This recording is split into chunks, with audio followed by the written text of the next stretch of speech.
ഈ ദുനിയാവിലെ ഏറ്റവും വലിയ അത്ഭുതം ഏതാണെന്ന് ചോദിച്ചാൽ, എന്റെ പ്രിയപ്പെട്ട സഹോദരങ്ങളെ, അണ്ടകടാകത്തിൽ അള്ളാഹു സംവിധാനിച്ചിട്ടുള്ള ഏറ്റവും വലിയ പ്രകാശ ഗോപുരമാകുന്ന സൂര്യനല്ല, 4 ലക്ഷം കിലോമീറ്ററുകൾക്കപ്പുറത്തുള്ള ചന്ദ്രനല്ല, കോടാന കോടി മനുഷ്യൻ ഇന്നുവരെയും കണ്ടെടുത്ത 40,000 കോടി നക്ഷത്രങ്ങളുള്ള 50,000 കോടി നക്ഷത്രങ്ങളുള്ള 40,000 കോടി ഗാലക്സികളല്ല ഏറ്റവും വലിയ അത്ഭുതം. കാരണം അതിനെ സംബന്ധിച്ചൊക്കെ മനുഷ്യൻ അഭിപ്രായം പറഞ്ഞുകൊണ്ടിരിക്കുകയാണ്. ഈ പറയപ്പെട്ട അത്ഭുതങ്ങളെന്ന് നാം വിചാരിക്കുന്ന വസ്തുക്കളെ സംബന്ധിച്ച് മനുഷ്യൻ അഭിപ്രായങ്ങൾ പറഞ്ഞുകൊണ്ടിരിക്കുകയാണ്. പക്ഷേ ഏതാണ് മഹാത്ഭുതമെന്നറിയുമോ?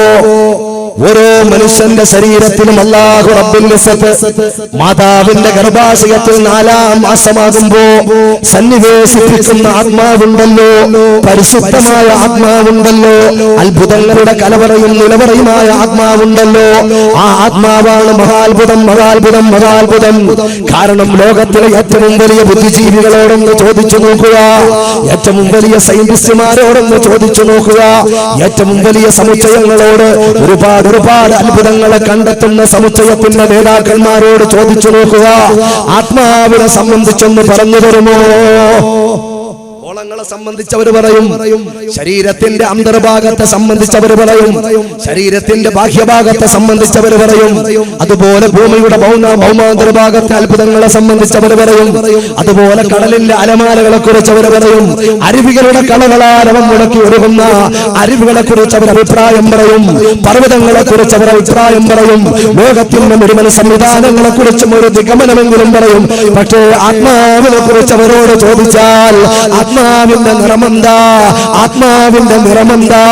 അതിന്റെ വലിപ്പം എത്രയാ, അതിന്റെ ഭാരം എത്രയാ, ശരീരത്തിൽ എവിടാ കുടികൊള്ളുന്നത്, അതിന്റെ വിശപ്പ് എങ്ങനെയാ, അതിന്റെ ദാഹം എങ്ങനെയാ, അതെന്താ ഭക്ഷിക്കുന്നത്, അതെന്താ കുടിക്കുന്നത്, അതെന്തിനു വേണ്ടിയാ ദാഹിക്കുന്നത്, അതിന്റെ രോഗാവസ്ഥ എങ്ങനെയാ, അതിന്റെ ആരോഗ്യാവസ്ഥ എങ്ങനെയാ, അതെങ്ങനെയാ ശരീരത്തിൽ പ്രവർത്തിക്കുന്നത്?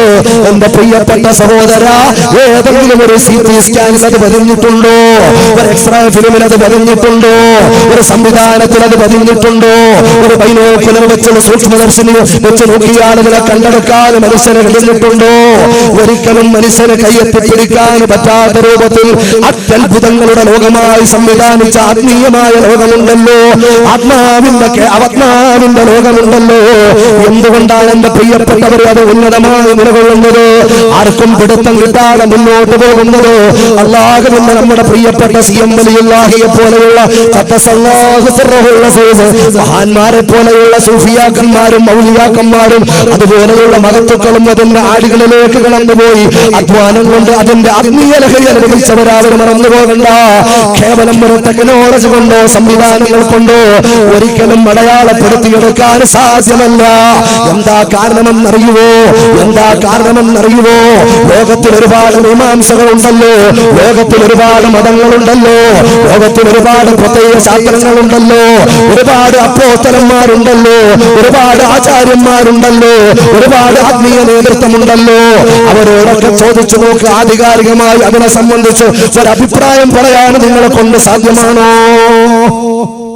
അതിനെ സംബന്ധിച്ചൊരു അഭിപ്രായം ആധികാരികമായിട്ട് പറയാൻ നിങ്ങളെ കൊണ്ട് സാധ്യമാണോ എന്ന് ചോദിച്ചാൽ അവർക്ക് മുട്ടുമടക്കലല്ലാതെ നിവൃത്തിയില്ല.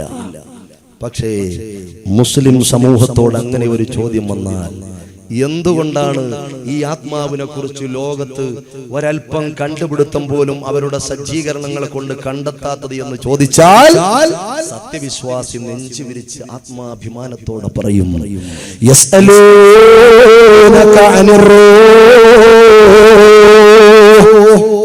വിശുദ്ധമായ ഖുർആനിന്റെ വചനങ്ങളാ സഹോദരങ്ങളെ, യസ്അലൂനക അനിർ റൂഹ്, നബിയെ, അങ്ങയുടെ അടുക്കൽ ശത്രുവിഭാഗം ജൂത നസാറാക്കൾ അങ്ങയോട് വന്ന് ചോദിച്ചാൽ, എന്തിനെ സംബന്ധിച്ച് ചോദിച്ചാൽ, ആത്മാവിനെ സംബന്ധിച്ച് ചോദിച്ചാൽ, അതിന്റെ വിഷയങ്ങളെ സംബന്ധിച്ചൊന്ന് പറഞ്ഞു തരുമോ എന്നവർ ചോദിച്ചാൽ, നബിയെ, അവർക്കൊരിക്കലും അത് പറഞ്ഞു കൊടുക്കാൻ പാടില്ല. എന്താണെന്നറിയുമോ? കേവലം ബുദ്ധി കൊണ്ട് അത് ചിന്തിച്ച് മനസ്സിലാക്കാൻ പറ്റൂല, അവർക്ക് ഉൾക്കൊള്ളാൻ പറ്റൂല. പിന്നെയും നിങ്ങളെ ഭ്രാന്തൻ എന്നവർ വിളിക്കും, മറന്നുപോകണ്ട. അതുകൊണ്ട് അവരോട് പറയേണ്ട മറുപടി എന്താണെന്നറിയോ?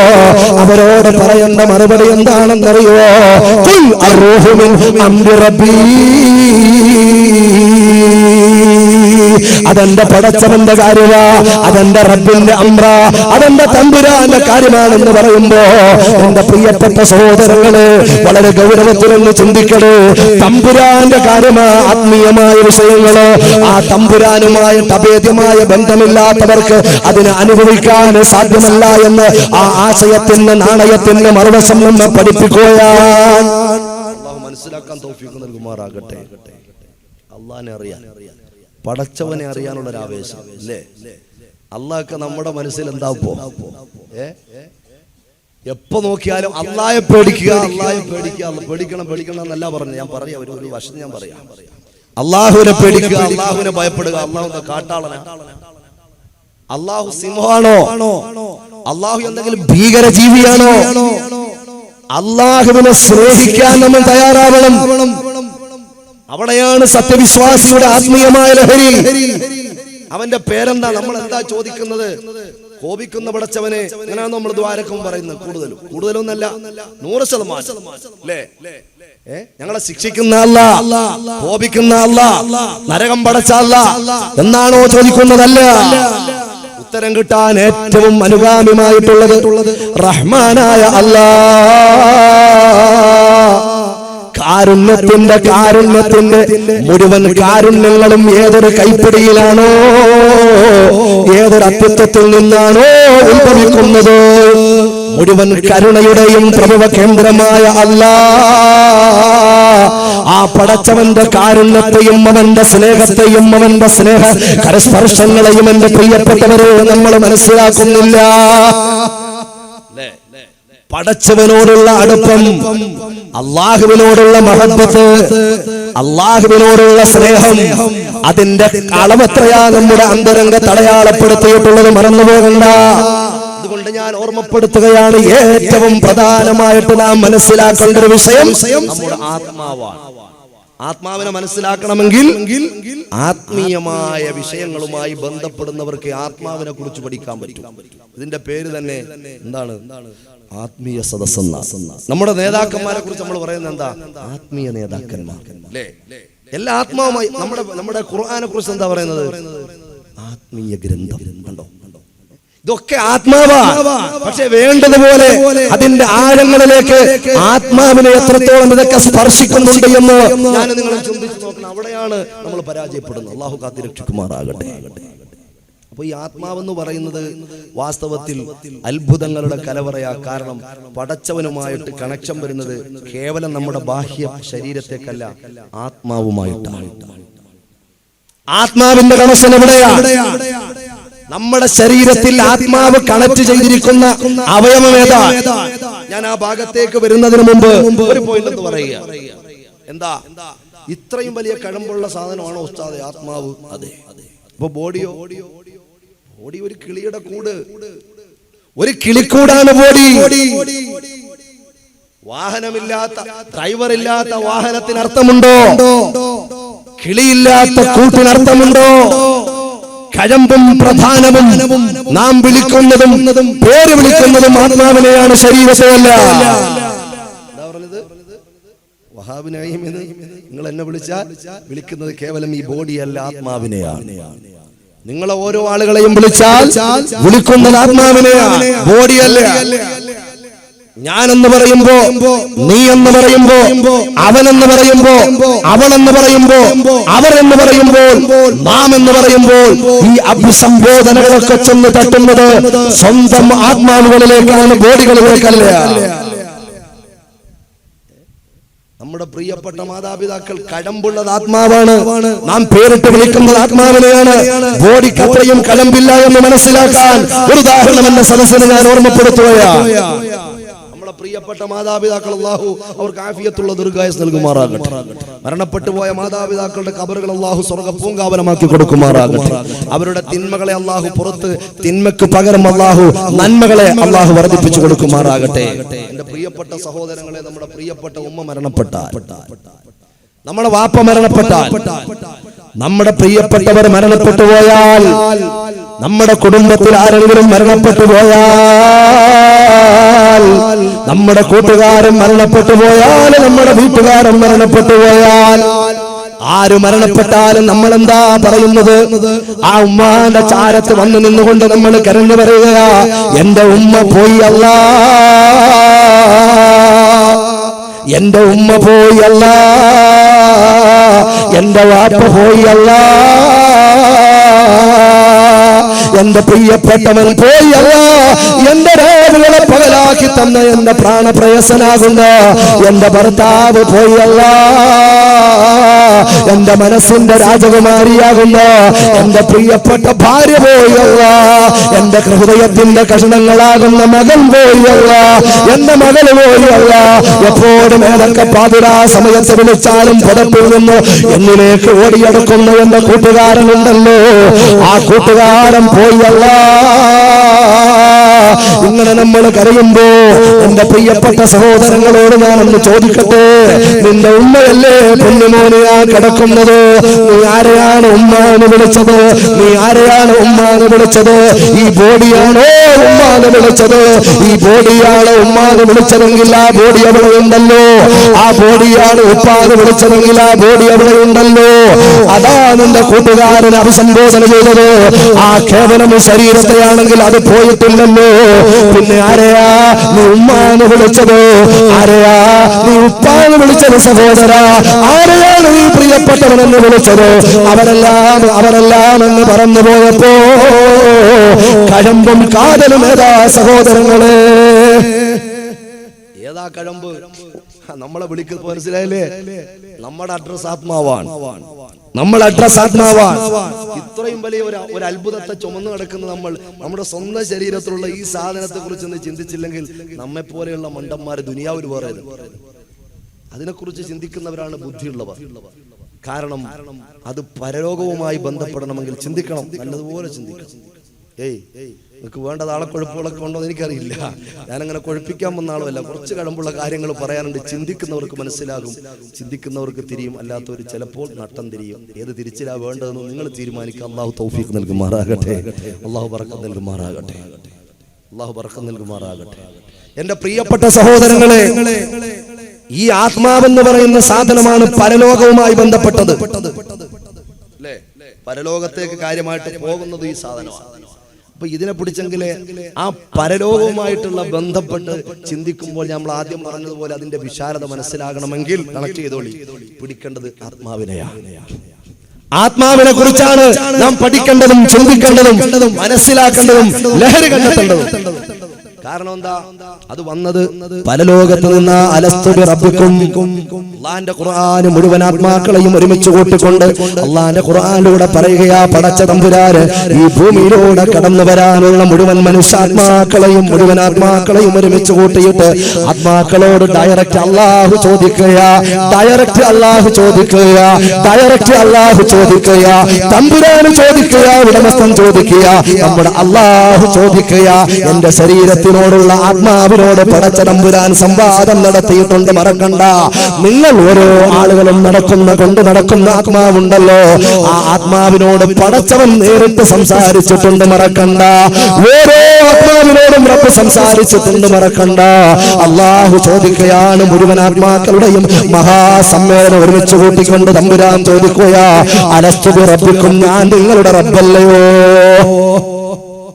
ആത്മാവിനെ സംബന്ധിച്ചിടത്തോളം വളഞ്ഞ ചിന്തയില്ല, വക്രതയില്ല, അങ്ങനൊന്നുമില്ല. അതുകൊണ്ട് ഡയറക്റ്റ് തന്നെ കാലൂബല.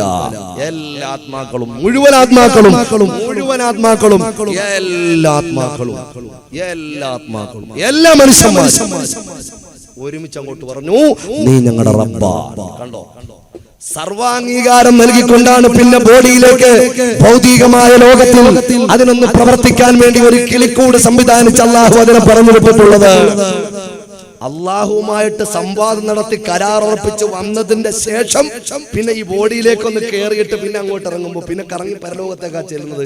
ഇതിന്റെ അവസ്ഥ എന്താ? ആ പരിശുദ്ധി കാത്തു സൂക്ഷിച്ചവർ അവരാണ് ആത്മീയ സംസ്കരണം കിട്ടിയ ഭാഗ്യവാന്മാർ. അള്ളാഹു ചിന്തിക്കാൻ തൗഫീഖ് നൽകുമാറാകട്ടെ. അതാണ് വലിയ അത്ഭുതമെന്ന് പറയാൻ കാരണം, അതാണ് അത്യത്ഭുതമെന്ന് പറയാൻ കാരണം. എന്റെ പ്രിയപ്പെട്ട സഹോദരങ്ങളെ, ഈ ആത്മാവിനെ സംബന്ധിച്ചിടത്തോളം ശരീരത്തിൽ ഇല്ല എന്ന് പറയുന്ന നിരീശ്വരവാദി പോലുമില്ല. എന്തോ ഒരു സംഭവം ശരീരത്തിൽ നടക്കുന്നുണ്ട്, അപ്പോഴാ മരിക്കുന്നത് എന്ന് അവരും പറയുന്നു. പക്ഷെ അതിന് ശേഷമുള്ളതിലൊരു വിശ്വാസമില്ല, അതിന്റെ ഉടമസ്ഥനെ സംബന്ധിച്ചൊരു വിശ്വാസമില്ല. എന്തോ ഒരു സംഭവം ഉണ്ട്, അതിങ്ങനെ വേർപെട്ടു പോകുമ്പോഴാണ് അവൻ മരിക്കുന്നത് എന്ന് ഈശ്വര വിശ്വാസമില്ലാത്ത, ദൈവസങ്കല്പം പോലും ഇല്ലാത്ത നിരീശ്വരവാദിയും പറയുന്നത്. ഈ ആത്മാവ് ശരീരത്തിലുണ്ടെങ്കിൽ അവൻ അത്ഭുതങ്ങൾ തീർക്കാം. ഇത് പുറപ്പെട്ടു പോകുന്നതിന് മുമ്പ് ആത്മാവിന് വേണ്ട വിഭവങ്ങൾ നാം ഒരുക്കി കൊടുക്കുക, അതിനെ തളർത്താതെ വളർത്തിയെടുക്കുക, അതിനെ ഉന്നതമായ മേഖലകളിലേക്ക് കൊണ്ടുപോവുക. അതിനെ ഉന്നതമായ മേഖലകളിലേക്ക് കൊണ്ടുപോവുക. എന്റെ പ്രിയപ്പെട്ട സഹോദരങ്ങളെ, നമ്മുടെ ശരീരത്തിലുള്ള ആത്മാവ് ശരീരത്തിൽ ഏത് അവയവത്തോടാ ബന്ധപ്പെട്ട് കിടക്കുന്നത്? കിട്ടുന്നുണ്ടോ? റേഞ്ച് ഉണ്ടോ? ഒരു 3 കട്ട കിട്ടിയാൽ മതി, 2-3 കട്ട കിട്ടിയാൽ മതി, ബാക്കിയൊക്കെ ഫുൾ റേഞ്ച് ആയിക്കോളും. കിട്ടുന്നുണ്ടോ വിഷയം? ഒന്ന് പറയും, പ്രതികരിക്കുക. അല്ലെങ്കിൽ കുറച്ചുകൂടെ ലൂസാക്കെ കുഴപ്പമൊന്നുമില്ല, കുറച്ചുകൂടെ സമയം വേണ്ടി വരുന്നേ ഉള്ളൂ. കുറച്ച് ഉദാഹരണമൊക്കെ പറഞ്ഞ് അങ്ങനെ പോവാം. എന്റെ അകത്ത് കേട്ടുന്നുണ്ടോ? ഉണ്ട്. അള്ളാഹു ബർക്കത്ത് നൽകുമാറാകട്ടെ. ഈ ആത്മാവ് ശരീരത്തിൽ ഏത് ഭാഗവുമായിട്ടാ ബന്ധപ്പെട്ട് കിടക്കുന്നത്? ശരീരത്തിൽ ഉണ്ടെന്നുള്ള നമ്മൾ ഉറപ്പിച്ചു, അതിലാണ് കഴമ്പെന്ന് ഉറപ്പിച്ചു. അതുമായിട്ട് ബന്ധപ്പെട്ട് ചിന്തിക്കുമ്പോഴാ പരലോകവുമായിട്ട് ബന്ധപ്പെടാൻ പറ്റുമെന്നും മനസ്സിലാക്കി. ഇനി വേണ്ട എന്താ? ശരീരത്തിൽ ഈ സാധനം എങ്ങനെ, ഏത് അവയവത്തോടാ ഏറ്റവും കൂടുതൽ ബന്ധമുള്ളത് അതറിയണ്ടേ? എങ്കിലല്ലേ അവിടെ കയറി നമുക്ക് കളിക്കാൻ പറ്റൂ. ഡയറക്റ്റ് ഈ സാധനത്തിലോട്ട് നമുക്ക് പോകാൻ പെട്ടെന്ന് പറ്റൂല. ഇത് എവിടെയാ കണക്ട് ചെയ്തിരിക്കുന്നത്? എന്താണ് ഇതിന്റെ പ്രവർത്തനം? എവിടെ കളിച്ചാലാണ് നമുക്ക് അങ്ങോട്ട് കടക്കാൻ പറ്റുക എന്ന് ചിന്തിക്കേണ്ടത് അനിവാര്യമാണ്. എവിടെയാണ്, ഏതവയവമാണ് അല്ലാഹു സുബ്ഹാനഹു വ തആല ആത്മാവുമായിട്ട് കണക്ട് ചെയ്തിരിക്കുന്ന അവയവം ഏതാണെന്നറിയുവോ? അല്ലാഹുവിന്റെ ഹബീബായ പ്രവാചകൻ മുഹമ്മദ് മുസ്തഫ സല്ലല്ലാഹു അലൈഹി വസല്ലമ തങ്ങൾ പറയുകയാ, അലാ എന്ന തംബീഹിന്റെ ഹർഫ് ഉപയോഗിച്ചുകൊണ്ട് പറയുകയാ. അല എന്ന് പറഞ്ഞാൽ എന്തെങ്കിലും കുറച്ച് കാര്യങ്ങളൊക്കെ ഇങ്ങനെ പറഞ്ഞുകൊണ്ടിരിക്കുന്നതിന്റെ ഇടയിൽ ഇനി പറയാൻ പോകുന്നത് അതീവ ഗൗരവമുള്ളതാണെന്നുള്ള അറിയിപ്പ് കൊടുക്കുന്ന തംബീഹിന്റെ ഹർഫാണ് അല. അല എന്നുള്ള പദം പറഞ്ഞാൽ ശേഷമുള്ള വിഷയം ഗൗരവമുള്ളതാ. ഇത്രയും നേരം പറഞ്ഞുകൊണ്ടിരുന്ന വിഷയം പോലെ അല്ല. അല എന്ന പദം ഉപയോഗിച്ചുകൊണ്ട് അള്ളാന്റെ ഹബീബായ പ്രവാചകൻ മുഹമ്മദ് മുസ്തഫ സല്ലല്ലാഹു അലൈഹി വസല്ലമ തങ്ങൾ പറയുകയാ, അലാ അറിയണേ, ഇന്ന ഫിൽ ജസദി മുദ്ഗ, ശരീരത്തിൽ ഒരു മാംസബന്ധമുണ്ട്, ശരീരത്തിൽ ഒരു മാംസകഷ്ണമുണ്ട്. ഇദാ സലുഹത് സലുഹൽ ജസദു കുല്ലുഹു, ആ മാംസബന്ധം നന്നായി കഴിഞ്ഞാൽ, ആ മാംസബന്ധം മെച്ചപ്പെട്ടു കഴിഞ്ഞാൽ, അതിന്റെ പ്രവർത്തനം ഉഷാറായാൽ സലുഹൽ ജസദു കുല്ലുഹു, അവന്റെ മുഴുവൻ ശരീരങ്ങളിലുള്ള പ്രവർത്തനവും നന്നാകുന്നതാ. വൈദാ ഫസദത്, അതെങ്ങാനും മോശപ്പെട്ടു പോയാൽ ഫസദൽ ജസദു കുല്ലുഹു, മുഴുവൻ പ്രവർത്തനങ്ങളും വിനാശത്തിലാ. മുഹമ്മദ് മുസ്തഫ സല്ലല്ലാഹു അലൈഹി വസല്ലമ തങ്ങളത് പറഞ്ഞിട്ട് പിന്നെയും വരല എന്ന് പറയുകയാ. പിന്നെയും വിഷയത്തിന് ഗൗരവമുണ്ട്. ആ പറയാൻ പോകുന്ന പദം വലിയ ഗൗരവം, അതിന്റെ അർത്ഥവ്യാപ്തി വലുതാ. അതുകൊണ്ട് പിന്നെയും അല്ലാഹുവിന്റെ ഹബീബ് പറയുകയാ, അലാ അറിയണേ, അറിയണേ, അറിയണേ, ഏതാണ് ആ അവയവം എന്നറിയുവോ? അലേ വഹിയൽ ഖൽബ്, അതവന്റെ കൽബാണ്, ഹൃദയമാണ്, ഹൃദയമാണ്, ഹൃദയമാ. കാരണം അവന്റെ ഹൃദയം നന്നായി കഴിഞ്ഞാൽ, ഹൃദയം നന്നായി കഴിഞ്ഞാൽ അവന്റെ പ്രവർത്തനങ്ങൾ നന്നാകുന്നതാണ്. അവന്റെ ഹൃദയം മോശപ്പെട്ടു കഴിഞ്ഞാൽ അവന്റെ പ്രവർത്തനം മോശമാകുന്നതാണ്. അവന്റെ ഹൃദയം നന്നാകണമോ? അവന്റെ ഹൃദയം നന്നാകണമോ? അവന്റെ ഹൃദയം നന്നാകണമെങ്കിൽ ആത്മീയമായിട്ട് അവൻ സംസ്കരിക്കപ്പെടേണ്ടതുണ്ട്. കാരണം ആത്മാവിന്റെ കണക്ക് കണക്ഷൻ അവന്റെ ഹൃദയത്തിലേക്കാണ്. ഹൃദയത്തിന്റെ ഓർഡറുകൾ മറ്റുള്ള അവയവങ്ങളിലേക്കാണ്. അവയവങ്ങളിൽ നിന്നാണ് പുറത്ത് പ്രവർത്തനങ്ങൾ പ്രതിഫലിക്കുന്നത്. അപ്പോൾ പുറത്തുള്ള പ്രതിഫലനം പടച്ച തമ്പുരാന്റെ അടുക്കലേക്ക് പാസ് ചെയ്യുന്ന മീഡിയേറ്ററുകളാണ് അവന്റെ കരങ്ങളാ. പ്രവർത്തി ചെയ്യുമ്പോൾ കൽബത് സ്വീകരിക്കുമ്പോൾ കൽബിന്റെ ഓർഡർ അനുസരിച്ച് അവന്റെ കരങ്ങൾ ചെയ്യുമ്പോൾ എന്റെ പ്രിയപ്പെട്ടവരെ നല്ലതാണെങ്കിൽ അതുമായിട്ട് കണക്ട് ചെയ്തിരിക്കുന്ന ആത്മാവിന് പ്രകാശം കൂടുകയാണ്. ആത്മാവിന് പ്രകാശം കൂടിയാൽ അല്ലാഹുവിന് ആത്മാവിനോടും അതുള്ള ആ ശരീരത്തോടും ഇഷ്ടം കൂടുകയാണ്. അർഹമുർ റഹീമായ നാഥാ, ഞങ്ങൾക്ക് പറയുന്നതും കേൾക്കുന്നതും അനുസരിച്ച് പ്രവർത്തിക്കാനുള്ള ഭാഗ്യം നൽകണേ അല്ലാഹ്. ചെറിയ വിഷയമല്ല, വളരെ ഗൗരവത്തിൽ ചിന്തിക്കേണ്ട വിഷയമാണ്. അപ്പൊ ഒരാളുടെ ആത്മാവ് നല്ലതാണോ എന്ന് അറിയണമെങ്കിൽ കേവലം നമ്മൾ മനസ്സിലാക്കുക അദ്ദേഹത്തിന്റെ പ്രവൃത്തി എന്താണ്.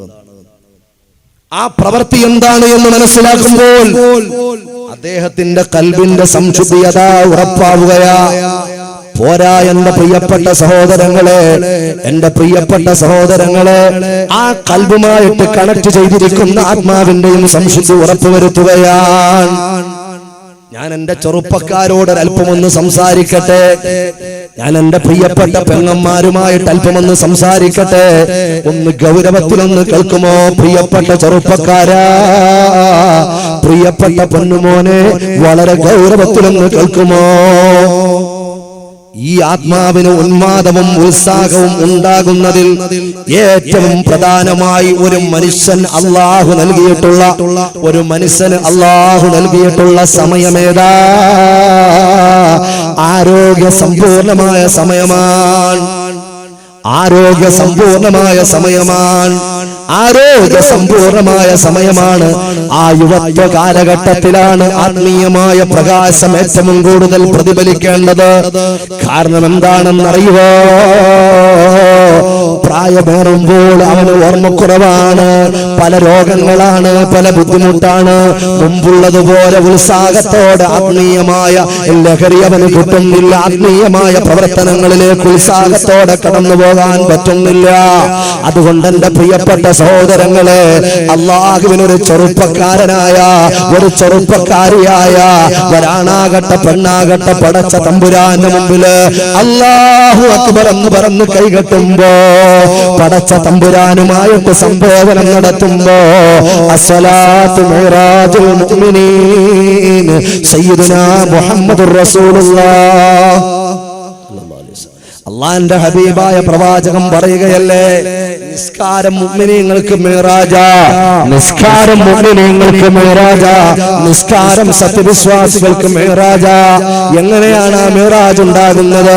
പടച്ച തമ്പുരാനുമായിട്ടുള്ള ലഹരി ഉണ്ടാകുമ്പോൾ, അള്ളാഹുമായിട്ടുള്ള ലഹരി ഉണ്ടാകുമ്പോൾ, ആ നിസ്കാരത്തിൽ ആത്മാവ് ഉണർന്ന് പ്രവർത്തിക്കുമ്പോ അതിന്റെ ഉടമസ്ഥനുമായിട്ടുള്ള കണക്ഷനാ കടന്നു പോവുകയാ.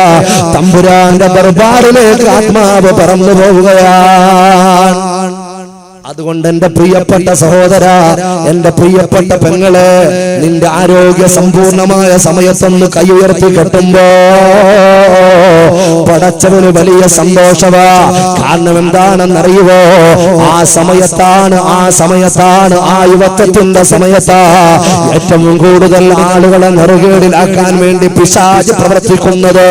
അവന്റെ നെറ്റ്വർക്കുള്ളത്, അവന്റെ പ്രവർത്തന ശൃംഖലയുള്ളത്. അത് ആരോഗ്യ സമ്പൂർണമായ സമയമുണ്ടല്ലോ, അല്ലാഹനെ കണ്ടെത്താനുള്ള സമയമുണ്ടല്ലോ, റബ്ബിനെ അറിയാനുള്ള സമയമുണ്ടല്ലോ. ആ സമയത്താണ് കൂടുതൽ ശ്രദ്ധയോടെ പിശാച് ശ്രദ്ധ കേന്ദ്രീകരിക്കുന്നത്. അല്ലാഹുവേ, അർഹമുർ റഹീമായ അല്ലാഹ്, മരിക്കുന്നതിന് മുമ്പ് നിന്നെയൊന്ന് ആസ്വദിക്കാനുള്ള തൗഫീഖ് നൽകണേ അല്ലാഹ്. ആസ്വാദത്തിന് വേണ്ടിയിട്ടാണ് മഹാന്മാരായ മുഴുവൻ മഹത്തുക്കളും ഔലിയാക്കന്മാരും സാലിഹീങ്ങളും ഒക്കെ പരിശ്രമിച്ചിട്ടുള്ളത്. എന്റെ പ്രിയപ്പെട്ട സഹോദരങ്ങളെ, വളരെ ഗൗരവത്തിൽ ചിന്തിക്കേണ്ട ഒരു പ്രമേയമാണ്. അതുകൊണ്ട് ആ ആത്മാവ് നല്ലതാണെങ്കിൽ, ആ ആത്മാവിന്റെ പ്രവർത്തനം നല്ലതാണെങ്കിൽ അവന് മുന്നോട്ട് പോകുന്ന ഓരോ ചുവട്ടടികളും പ്രഫുല്ലമാകുന്നതാണ്. മഹാന്മാരോട് അവന് ഇഷ്ടം വരുന്നതാണ്. മഹത്തുക്കളുടെ മേഖലയിലേക്ക് അവന് കടന്നു പോകുന്നതാണ്. കേവലം എന്തെങ്കിലും ഭൗതികതയുടെ പളപളപ്പ് കാണുമ്പോ, ഭൗതികമായ ചുറ്റുപാട് കാണുമ്പോ അവന്റെ മനസ്സ് ചായാതെ ചരിയാതെ ഏകയിലാകായ നാഥനിലേക്ക് പോവുകയാണ്. എത്ര വലിയ ഭാഗ്യമുള്ളവരാ നമ്മള്, എത്ര വലിയ ഭാഗ്യമുള്ളവരാ നമ്മള്. പടച്ച തമ്പുരാൻ നമ്മളെ സെലക്ട് ചെയ്തവരാ അല്ലേ? അള്ളാഹു നമ്മളെ സെലക്ട് ചെയ്തിട്ട് ഈമാൻ എന്ന് പറഞ്ഞാൽ, ഈമാൻ എന്ന് പറഞ്ഞാൽ നമ്മൾ വിചാരിക്കുന്നത് പോലെ ബാപ്പയും ഉമ്മയും മുസ്ലിം ആയതുകൊണ്ട് മുഅ്മിനായതുകൊണ്ട് ചിന്തിക്കണേ. വളരെ പ്രധാനപ്പെട്ട ഒരു പോയിന്റാ. ബാപ്പയും ഉമ്മയും മുസ്ലിം ആയതുകൊണ്ട് ഞാൻ മുസ്ലിമായി എന്ന് ചിന്തിക്കുന്ന ആരെങ്കിലും ഉണ്ടെങ്കിൽ ആ ധാരണ തൽക്കാലം മാറ്റിവെക്കുക. ഞാൻ കുടുംബപരമായിട്ടൊന്ന് മുസ്ലിമായി എന്ന് ചിന്തിക്കുന്നവരുണ്ടെങ്കിൽ എന്റെ പ്രിയപ്പെട്ട സഹോദരങ്ങളെ ആലോചിക്കുക. പരിശുദ്ധമായ ഖുർആനിൽ പറഞ്ഞ നോഹ് നബിയുടെയും ലൂത്ത് നബിയുടെയും 2 ഭാര്യമാരെ സംബന്ധിച്ച് തന്നെ പറയുക. എന്താ? അവരാ പ്രവാചകന്മാരെ കൊണ്ട് വിശ്വസിച്ചിട്ടില്ല. അള്ളാഹു അവരെ സെലക്ട് ചെയ്തിട്ടില്ല. നോഹ് നബിയുടെ ചോരയിൽ പിറന്ന സ്വന്തം മകൻ കുടുംബത്തിൽ പറഞ്ഞത് കൊണ്ടല്ല, അള്ളാഹു നമ്മളെ തെരഞ്ഞെടുത്തതാ, മറക്കണ്ട. നോഹ് നബിയുടെ മകൻ, എന്റെ പ്രിയപ്പെട്ട സഹോദരങ്ങളെ, ജലപ്രളയത്തിൽ കിടന്ന് നട്ടം തിരിയുമ്പോ എത്രയോ തവണ പറഞ്ഞു നോക്കി സ്വന്തം മകനെ രക്ഷപ്പെടുത്താൻ. ഇല്ല, അള്ളാഹു ഹിദായത്ത് കൊണ്ട് സെലക്ട് ചെയ്തിട്ടില്ല. അബൂ ത്വാലിബിനെ കുറിച്ച് നമുക്കറിയാം. ഹബീബായ പ്രവാചകൻ ഒരുപാട് യുദ്ധപ്പെട്ടില്ലേ? ചെറിയൊരു ആശ്വാസം അല്ലാഹു തആല പരലോകത്തിൽ കൊടുക്കും. ഔ കമാ ഖാല റസൂലുള്ളാഹി. എങ്കിൽ പോലും ഹിദായത്തിന്റെ മധുരം വേണ്ടതുപോലെ നുകരാൻ കഴിയാത്തൊരു മനുഷ്യനായില്ലേ? ഞാൻ പറഞ്ഞു വരുന്നത്, കുടുംബത്തിൽ പിറന്നതുകൊണ്ടോ കേവലം ഉമ്മയും ബാപ്പയും മുസ്ലിം ആയതുകൊണ്ടോ ഞാൻ മുസ്ലിമാണ് എന്ന് പറയാൻ നമുക്ക് അർഹതയില്ല. നാം മുസ്ലിമായി തീരണം. ചാൻസ് മുസ്ലിമല്ല, ചോയ്സ് മുസ്ലിമാകണം. ഞാൻ കുടുംബത്തിൽ പറഞ്ഞവനായിട്ട് മുസ്ലിമായി ഇങ്ങനെ പോകുന്നതല്ല. ഞാൻ ഇസ്ലാമിനെ തെരഞ്ഞെടുത്തവനായിട്ട്, ഞാനൊരു യഥാർത്ഥ മുസ്ലിമായിട്ട് അവരവർക്ക് അനുഭവപ്പെടണം. അല്ലാഹു ചിന്തിക്കാൻ തൗഫീഖ് നൽകുമാറാകട്ടെ. ആലോചിച്ച് നോക്കി, എത്രയോ മുസ്ലിമീങ്ങളായ ഉമ്മ ഉപ്പമാരുടെ മക്കൾ അല്ലെ കാഫിറായിട്ട് ചത്തുപോയ ചരിത്രങ്ങളില്ലേ? ഉമ്മയുപ്പയും മുസ്ലിം ആയതുകൊണ്ട് മുസ്ലിമായി എന്ന് പറയാൻ നമുക്ക് നിർവാഹമില്ല. യഥാർത്ഥ സത്യവിശ്വാസിയെ സംബന്ധിച്ചിടത്തോളം അല്ലാഹു സെലക്ട് ചെയ്തവരാണ്. അല്ലാഹു സെലക്ട് ചെയ്തവരാണ്. അർഹമുർ റഹീമായ തമ്പുരാൻ ചിന്തിക്കാൻ തൗഫീഖ് നൽകുമാറാകട്ടെ. അതുകൊണ്ട് എന്റെ പ്രിയപ്പെട്ട സഹോദരങ്ങളെ, ഈ ആത്മാവിൽ അല്ലാഹു കത്തിച്ചു വെച്ചൊരു പ്രകാശമുണ്ട്. അതുമായി ബന്ധപ്പെട്ട് ഓരോ ഹൃദയത്തിലും അല്ലാഹു തന്നിട്ടുള്ള പ്രകാശമുണ്ട്. ആ പ്രകാശം നഷ്ടപ്പെട്ടു പോയാൽ, ആ പ്രകാശം എങ്ങനെയാണ് നഷ്ടപ്പെട്ടു പോകുന്നത് മറക്കണ്ട. അവന്റെ കരങ്ങളും അവന്റെ കാലുകളും അവന്റെ കാതുകളും അവന്റെ കണ്ണുകളും അവന്റെ ബാഹ്യ അവയവങ്ങളും, പ്രിയപ്പെട്ട സഹോദരങ്ങളെ, ആ അവയവങ്ങളുടെ പ്രവർത്തനം കൊണ്ടാണ് കൽബ് നന്നാകുന്നത്. കൽബ് നല്ലവനാണോ നല്ല പ്രവർത്തനം ഉണ്ടാകുമെന്ന് നമ്മൾ പറഞ്ഞു കഴിഞ്ഞു. ഇനി ആ കൽബ് മോശപ്പെട്ടു പോകുന്ന രൂപം എങ്ങനെയാ? അവന്റെ പ്രവർത്തനം മോശപ്പെടുമ്പോ അല്ലാഹുവിന്റെ വിശുദ്ധമായ ഖുർആൻ തന്നെ പറയുന്നു, നരകത്തിൽ ആവലിച്ചു പോകുന്ന കൂട്ടക്കാരിൽ ഏറ്റവും പ്രധാനപ്പെട്ടവരാരാണ്? വലഖദ് റഅയ്നാ ലിജഹന്നമ കസീറൻ മിനൽ ജിന്നി വൽ ഇൻസ്. നരകത്തിൽ പെട്ടുപോകുന്നവരിൽ ജിന്ന്, അതേ ഭൂതവർഗത്തെ, മനുഷ്യവർഗത്തിൽ നിന്നും ഭൂതവർഗത്തിൽ നിന്നും നരകത്തിലേക്ക് ആപതിച്ചു പോകുന്നവരിൽ ഏറ്റവും പ്രധാനമായിട്ട് ആരാ? അവരുടെ വിശേഷണം എന്താ? ഒന്ന് കണക്ട് ചെയ്ത് ആലോചിക്കണം. അല്ലാഹുവിന്റെ ഖുർആൻ പറയുകയാ, ലഹും ഖുലൂബുൻ. ആരാണ് മനുഷ്യന്മാരിൽ നരകത്തിൽ പെട്ടുപോകുന്ന ആളുകൾ? ഒന്നെങ്കിൽ മനുഷ്യനായാൽ അവന് പ്രത്യേകമായ പരിഗണനയാണ്. മുഅ്മിനായി കഴിഞ്ഞാൽ അവൻ യഥാർത്ഥമായ സത്യവിശ്വാസി ആയില്ലെങ്കിലോ അവൻ മൃഗങ്ങളുടെ പരിഗണനയിൽ അവനെ പെടുത്തൂല്ല. എന്താ പറഞ്ഞത്? മുഅ്മിനായി കഴിഞ്ഞാൽ, യഥാർത്ഥ സത്യവിശ്വാസി ആയി കഴിഞ്ഞാൽ, മനുഷ്യനായി കഴിഞ്ഞാൽ അല്ലാഹു മലക്കിനെക്കാളും ഉന്നതി അവന് നൽകും. പക്ഷെ അവന്റെ മാനുഷിക മൂല്യങ്ങളെ മാറ്റിവെച്ചാൽ, ആത്മീയമായ ചൈതന്യത്തെ ദൂരേക്ക് വലിച്ചെറിഞ്ഞാൽ മൃഗങ്ങളെ പോലെ ആകും എന്ന് പറയുന്ന ഒരു ഭാഷ ഖുർആൻ എടുത്തിട്ടില്ല. നാൽക്കാലികൾ നമ്മൾ പറയാറുണ്ട്, എടാ മൃഗത്തെ പോലെ ആയി പോയല്ലോ. വാസ്തവത്തിൽ അങ്ങനെ പറയാൻ പാടില്ല എന്നാണ് ഖുർആൻ പറയുന്നത്. മനസ്സിലായില്ല? നമ്മൾ എന്തെങ്കിലും ഒരു തോന്നിവാസം ഏതെങ്കിലും കുട്ടികൾ വേറെ നാൽക്കാലിയെ പോലെ ആയി പോയി പറയാൻ പാടില്ല. അങ്ങനെ പറയരുത്, അങ്ങനെ പറയാൻ പാടില്ല, മോശമാണ് ഖുർആൻ. എന്താ കാരണം? സബ്ബഹ ലില്ലാഹി മാ ഫിസ് സമാവാതി വമാ ഫിൽ അർദ്. ആകാശ ഭൂമിയിലുള്ള മുഴുവൻ വസ്തുക്കളും അല്ലാഹുവിനെ പ്രകീർത്തിക്കുകയാണ്. മന്ദമാരുതന്റെ തലോടൽ, ആർത്തിരമ്പി വരുന്ന അലമാലകളുടെ ശബ്ദം, കളകളാരവം, അതുപോലെ എന്തിനേറെ പറയണം ഹബീബ് മുഹമ്മദ് മുസ്തഫ സല്ലല്ലാഹു അലൈഹി വസല്ലം തങ്ങൾ പറയാ, തവളകളെ നിങ്ങൾ കൊല്ലരുത്. കേൾക്കുമ്പോൾ ഒരു അലാറം കേൾക്കുന്നത് പോലെ ഇങ്ങനെ പ്രോക്രോ എന്നൊക്കെ ഇങ്ങനെ വയലിലൂടെ കടന്നു പോകുമ്പോൾ, തണുപ്പുള്ള പ്രദേശത്തു കൂടി കടന്നു പോകുമ്പോൾ നമുക്ക് അലോസരമായി അരോചകമായി ശബ്ദം പുറപ്പെടുവിപ്പിക്കപ്പെടുന്ന ഒരു ജീവിയാണെങ്കിലും അത് അള്ളാഹുവിനെ ദിക്ർ ചെല്ലുകയാണ് മുഹമ്മദ് മുസ്തഫ. അതുകൊണ്ട് അതിനെ കൊന്നുകളയല്ലേ എന്ന് അള്ളാഹുവിന്റെ ഹബീബ്. ഞാൻ പറയുന്നത് എല്ലാ മൃഗങ്ങൾക്കും, എല്ലാ ജീവികൾക്കും, എല്ലാ സസ്യങ്ങൾക്കും, എല്ലാ ജന്തുക്കൾക്കും, ഈ അണ്ഡഘടാകത്തിൽ അല്ലാഹു അടയാളപ്പെടുത്തിയിട്ടുള്ള മുഴുവൻ ജീവൻ വസ്തുക്കൾക്കും അവരുടെ ഉത്തരവാദിത്തം അവർ നിറവേറ്റുന്നതിൽ അവർ വിമുഖത കാണിക്കാറില്ല. കംപ്ലീറ്റ് ആയിട്ട് അവരുടെ ഉത്തരവാദിത്തം അവർ നിറവേറ്റിക്കൊണ്ടേയിരിക്കുന്നു. തഫജ്ജറു മിൻഹുൽ അൻഹാർ. പടച്ചവനെ പേടിച്ചിട്ട് പൊട്ടിത്തെറിക്കുന്ന കല്ലുകൾ വരെയുണ്ട്, അതിൽ നിന്ന് വെള്ളം പുറപ്പെടും. വിശുദ്ധമായ ഖുർആൻ. അള്ളാഹിനെ പേടിച്ചിട്ട് പൊട്ടിത്തെറിച്ചിട്ട് വെള്ളം പുറപ്പെടുന്ന കല്ലുകൾ ഉണ്ടെന്ന് ഖുർആൻ. എന്നാലും മനുഷ്യന്റെ കൽബ് അനുകൂലാൻ എന്റെ മറ്റൊരു വശം. അള്ളാഹു കാത്തിരക്ഷിക്കുമാറാകട്ടെ. ഞാൻ പറഞ്ഞു വരുന്നത്, എന്റെ പ്രിയപ്പെട്ട സഹോദരങ്ങളെ, ഈ നിലയ്ക്ക് അണ്ഡഘടാകത്തിലുള്ള മനുഷ്യരല്ലാത്ത മുഴുവൻ വസ്തുക്കളും ജന്തുക്കളും അവരവരുടെ ഉത്തരവാദിത്തം പരിപൂർണമായും നിർവഹിച്ച് മുന്നോട്ട് പോകുമ്പോൾ വലിയ ഒരു ദൗത്യവുമായിട്ട് പറഞ്ഞുവിട്ട മനുഷ്യൻ ഉത്തരവാദിത്തം പൂർത്തിയാക്കിയില്ലെങ്കിൽ ഉത്തരവാദിത്തം പൂർത്തിയാക്കുന്ന ഈ പറയപ്പെട്ട ജീവികളുടെ കൂട്ടത്തിൽ അവനെ പെടുത്തുന്നത് ന്യായമാണോ എന്നാണ് ഞാൻ ചോദിക്കുന്നത്. മനസ്സിലായില്ല? ഈ മൃഗങ്ങൾ അവരുടെ ഉത്തരവാദിത്വം ഡ്യൂട്ടിയൊക്കെ കൃത്യമായിട്ട് അവരുടെ ജീവിതം തന്നെ ഫിക്സഡ് ആണ്. ചിന്തിക്കണം നിങ്ങൾ, ഫിക്സഡ് ആണ്. മനുഷ്യന്റെ ജീവിതത്തെ സംബന്ധിച്ചിടത്തോളം ഫിക്സഡ് അല്ല. മൃഗങ്ങളുടെ ജീവിതം അത് ഫിക്സഡ് ആണ്. അള്ളാഹു കറക്റ്റ് ആയിട്ട് ക്രിയേറ്റ് ചെയ്ത് പ്ലാൻ ചെയ്ത് ആദ്യം തന്നെ കൊടുത്തതാണ്. ആദ്യം തന്നെ നമ്മൾ പറഞ്ഞു, മനുഷ്യന്റെ ജീവിതം വളർന്നുകൊണ്ടേയിരിക്കുകയാണ്. അനുനിമിഷം അവൻ വളർച്ചയിലാണ്. അവന് ബൗദ്ധികമായ കഴിവുണ്ട്. പക്ഷേ മൃഗങ്ങളെ നമുക്കറിയാം. ഒരു ഉദാഹരണം ഞാൻ പറയുന്നു.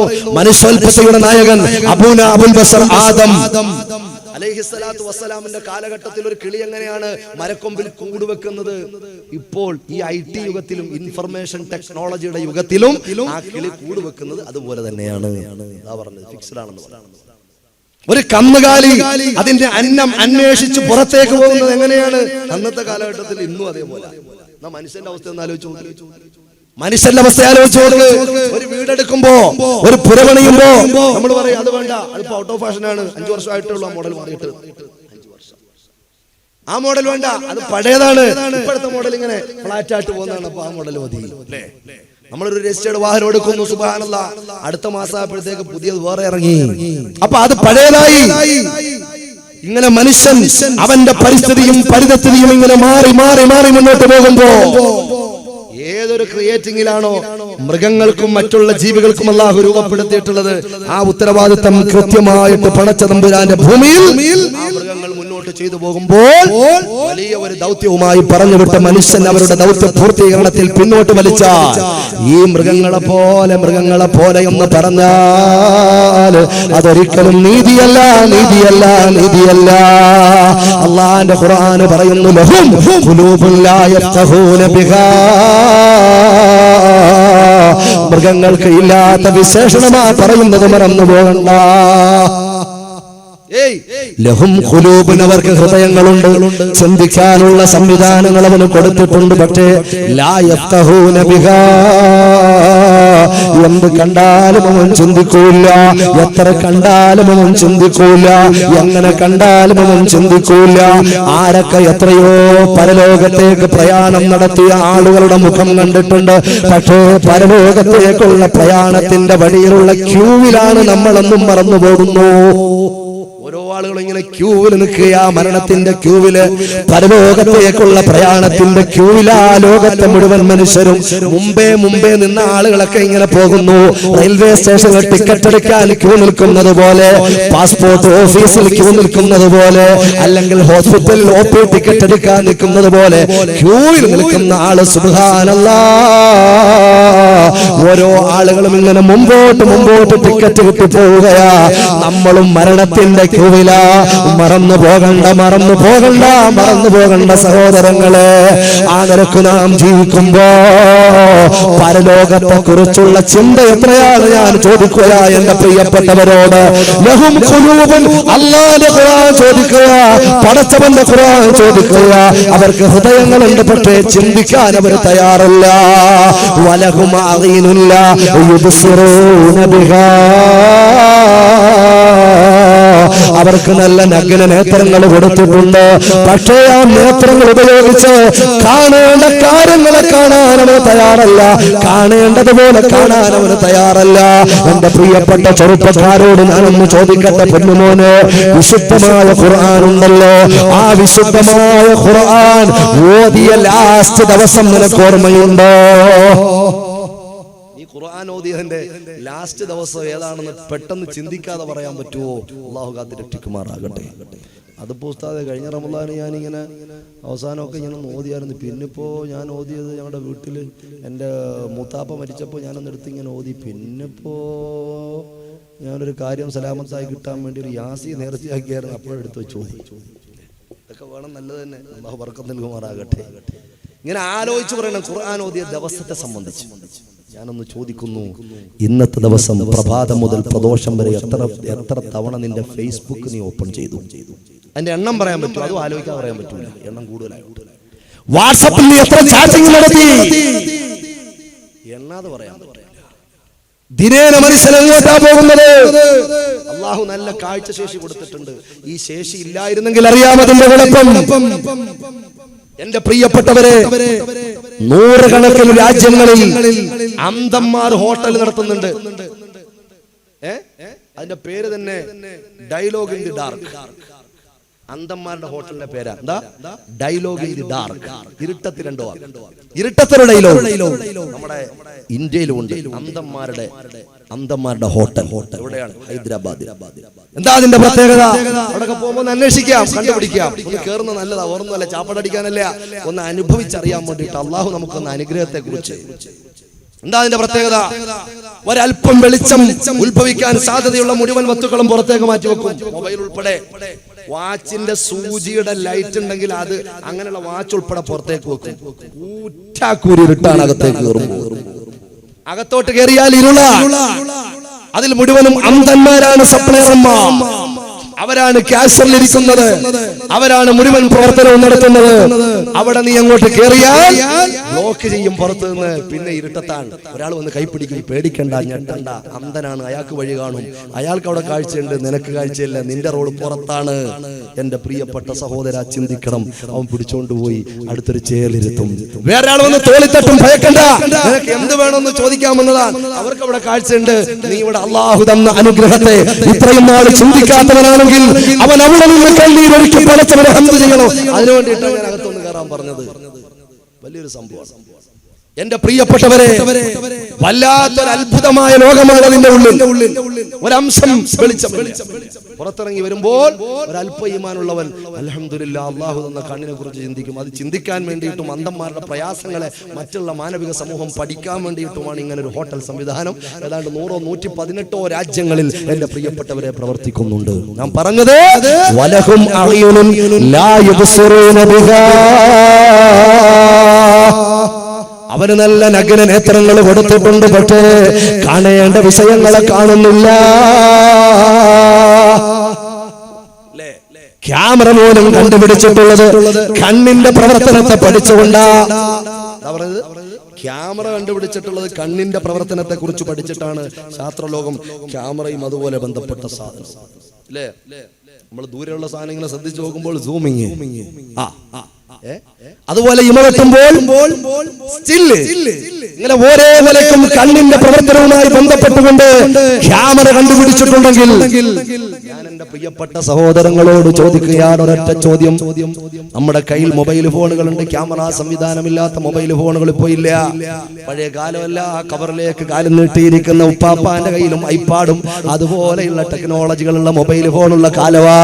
ടച്ച് സ്ക്രീൻ ഇല്ലാത്ത മൊബൈൽ എവിടെയാ? കീപാഡുള്ള മൊബൈൽ ആരെടുത്തെങ്കിലും ഉണ്ടോ? എല്ലാവരും ഇങ്ങനെ വെറ്റിലയുടെ പുറത്ത് ചുണ്ണാമ്പ് തേക്കുന്നത് പോലെ ലോക്കെടുക്കുന്ന സമയവാ. എന്റെ പ്രിയപ്പെട്ട സഹോദര, എന്റെ പ്രിയപ്പെട്ട ചെറുപ്പക്കാരെ ആലോചിക്കുമെന്ന് മോനെ, ആ മൊബൈൽ നീ ഫോട്ടോ എടുക്കുമ്പോൾ, അതിൽ നീ മൂവി എടുക്കുമ്പോൾ, അതിൽ നീ വീഡിയോ പിടിക്കുമ്പോൾ, ആ ഓരോ സ്റ്റില്ലുകളിൽ നിന്നും പതിയുന്ന രൂപങ്ങളുണ്ടല്ലോ, ആ ക്യാമറയുടെ കണ്ണുകളുടെ പ്രദേശം മുഴുവനും അതിന്റെ സേവാവുകയാ, അതിന്റെ മെമ്മറിയിലേക്ക് സേവാവുകയാ. ആ മെമ്മറി കാർഡ് മറ്റൊരു മൊബൈലിലേക്ക് എടുത്തിട്ട് കഴിഞ്ഞാൽ അതിന്റെ ചിത്രങ്ങളും മൂവികളും ആ മൊബൈലിൽ നിനക്ക് കാണാൻ പറ്റും. ഒരു കമ്പ്യൂട്ടറിൽ ഇട്ട് കഴിഞ്ഞാൽ, ഒരു ഡെസ്ക്ടോപ്പിൽ ഇട്ട് കഴിഞ്ഞാൽ, ഒരു ലാപ്ടോപ്പിൽ ഇട്ട് കഴിഞ്ഞാൽ, ഒരു പ്രൊജക്ടറുമായി കണക്ട് ചെയ്ത് കഴിഞ്ഞാൽ എല്ലാ സംവിധാനങ്ങളിലൂടെയും നിന്റെ ചെറിയ മൊബൈൽ എടുത്ത സംവിധാനങ്ങൾ വിശാലമായി കാണാൻ പറ്റും. മറന്നു വേണ്ട, ഞാനൊന്ന് പറയുന്നു ചെറുപ്പക്കാരാ, ഈമാനുള്ള പ്രിയപ്പെട്ട പെങ്ങള്, എങ്ങനൊക്കെ പറഞ്ഞാലും ഞങ്ങൾക്ക് സീരിയല് മാറ്റാൻ പറ്റൂല ഉസ്താദേ. അത് ഞങ്ങളുടെ ജീവവായു പോലെ ഞങ്ങളോടൊപ്പം സഞ്ചരിക്കുന്നതാ.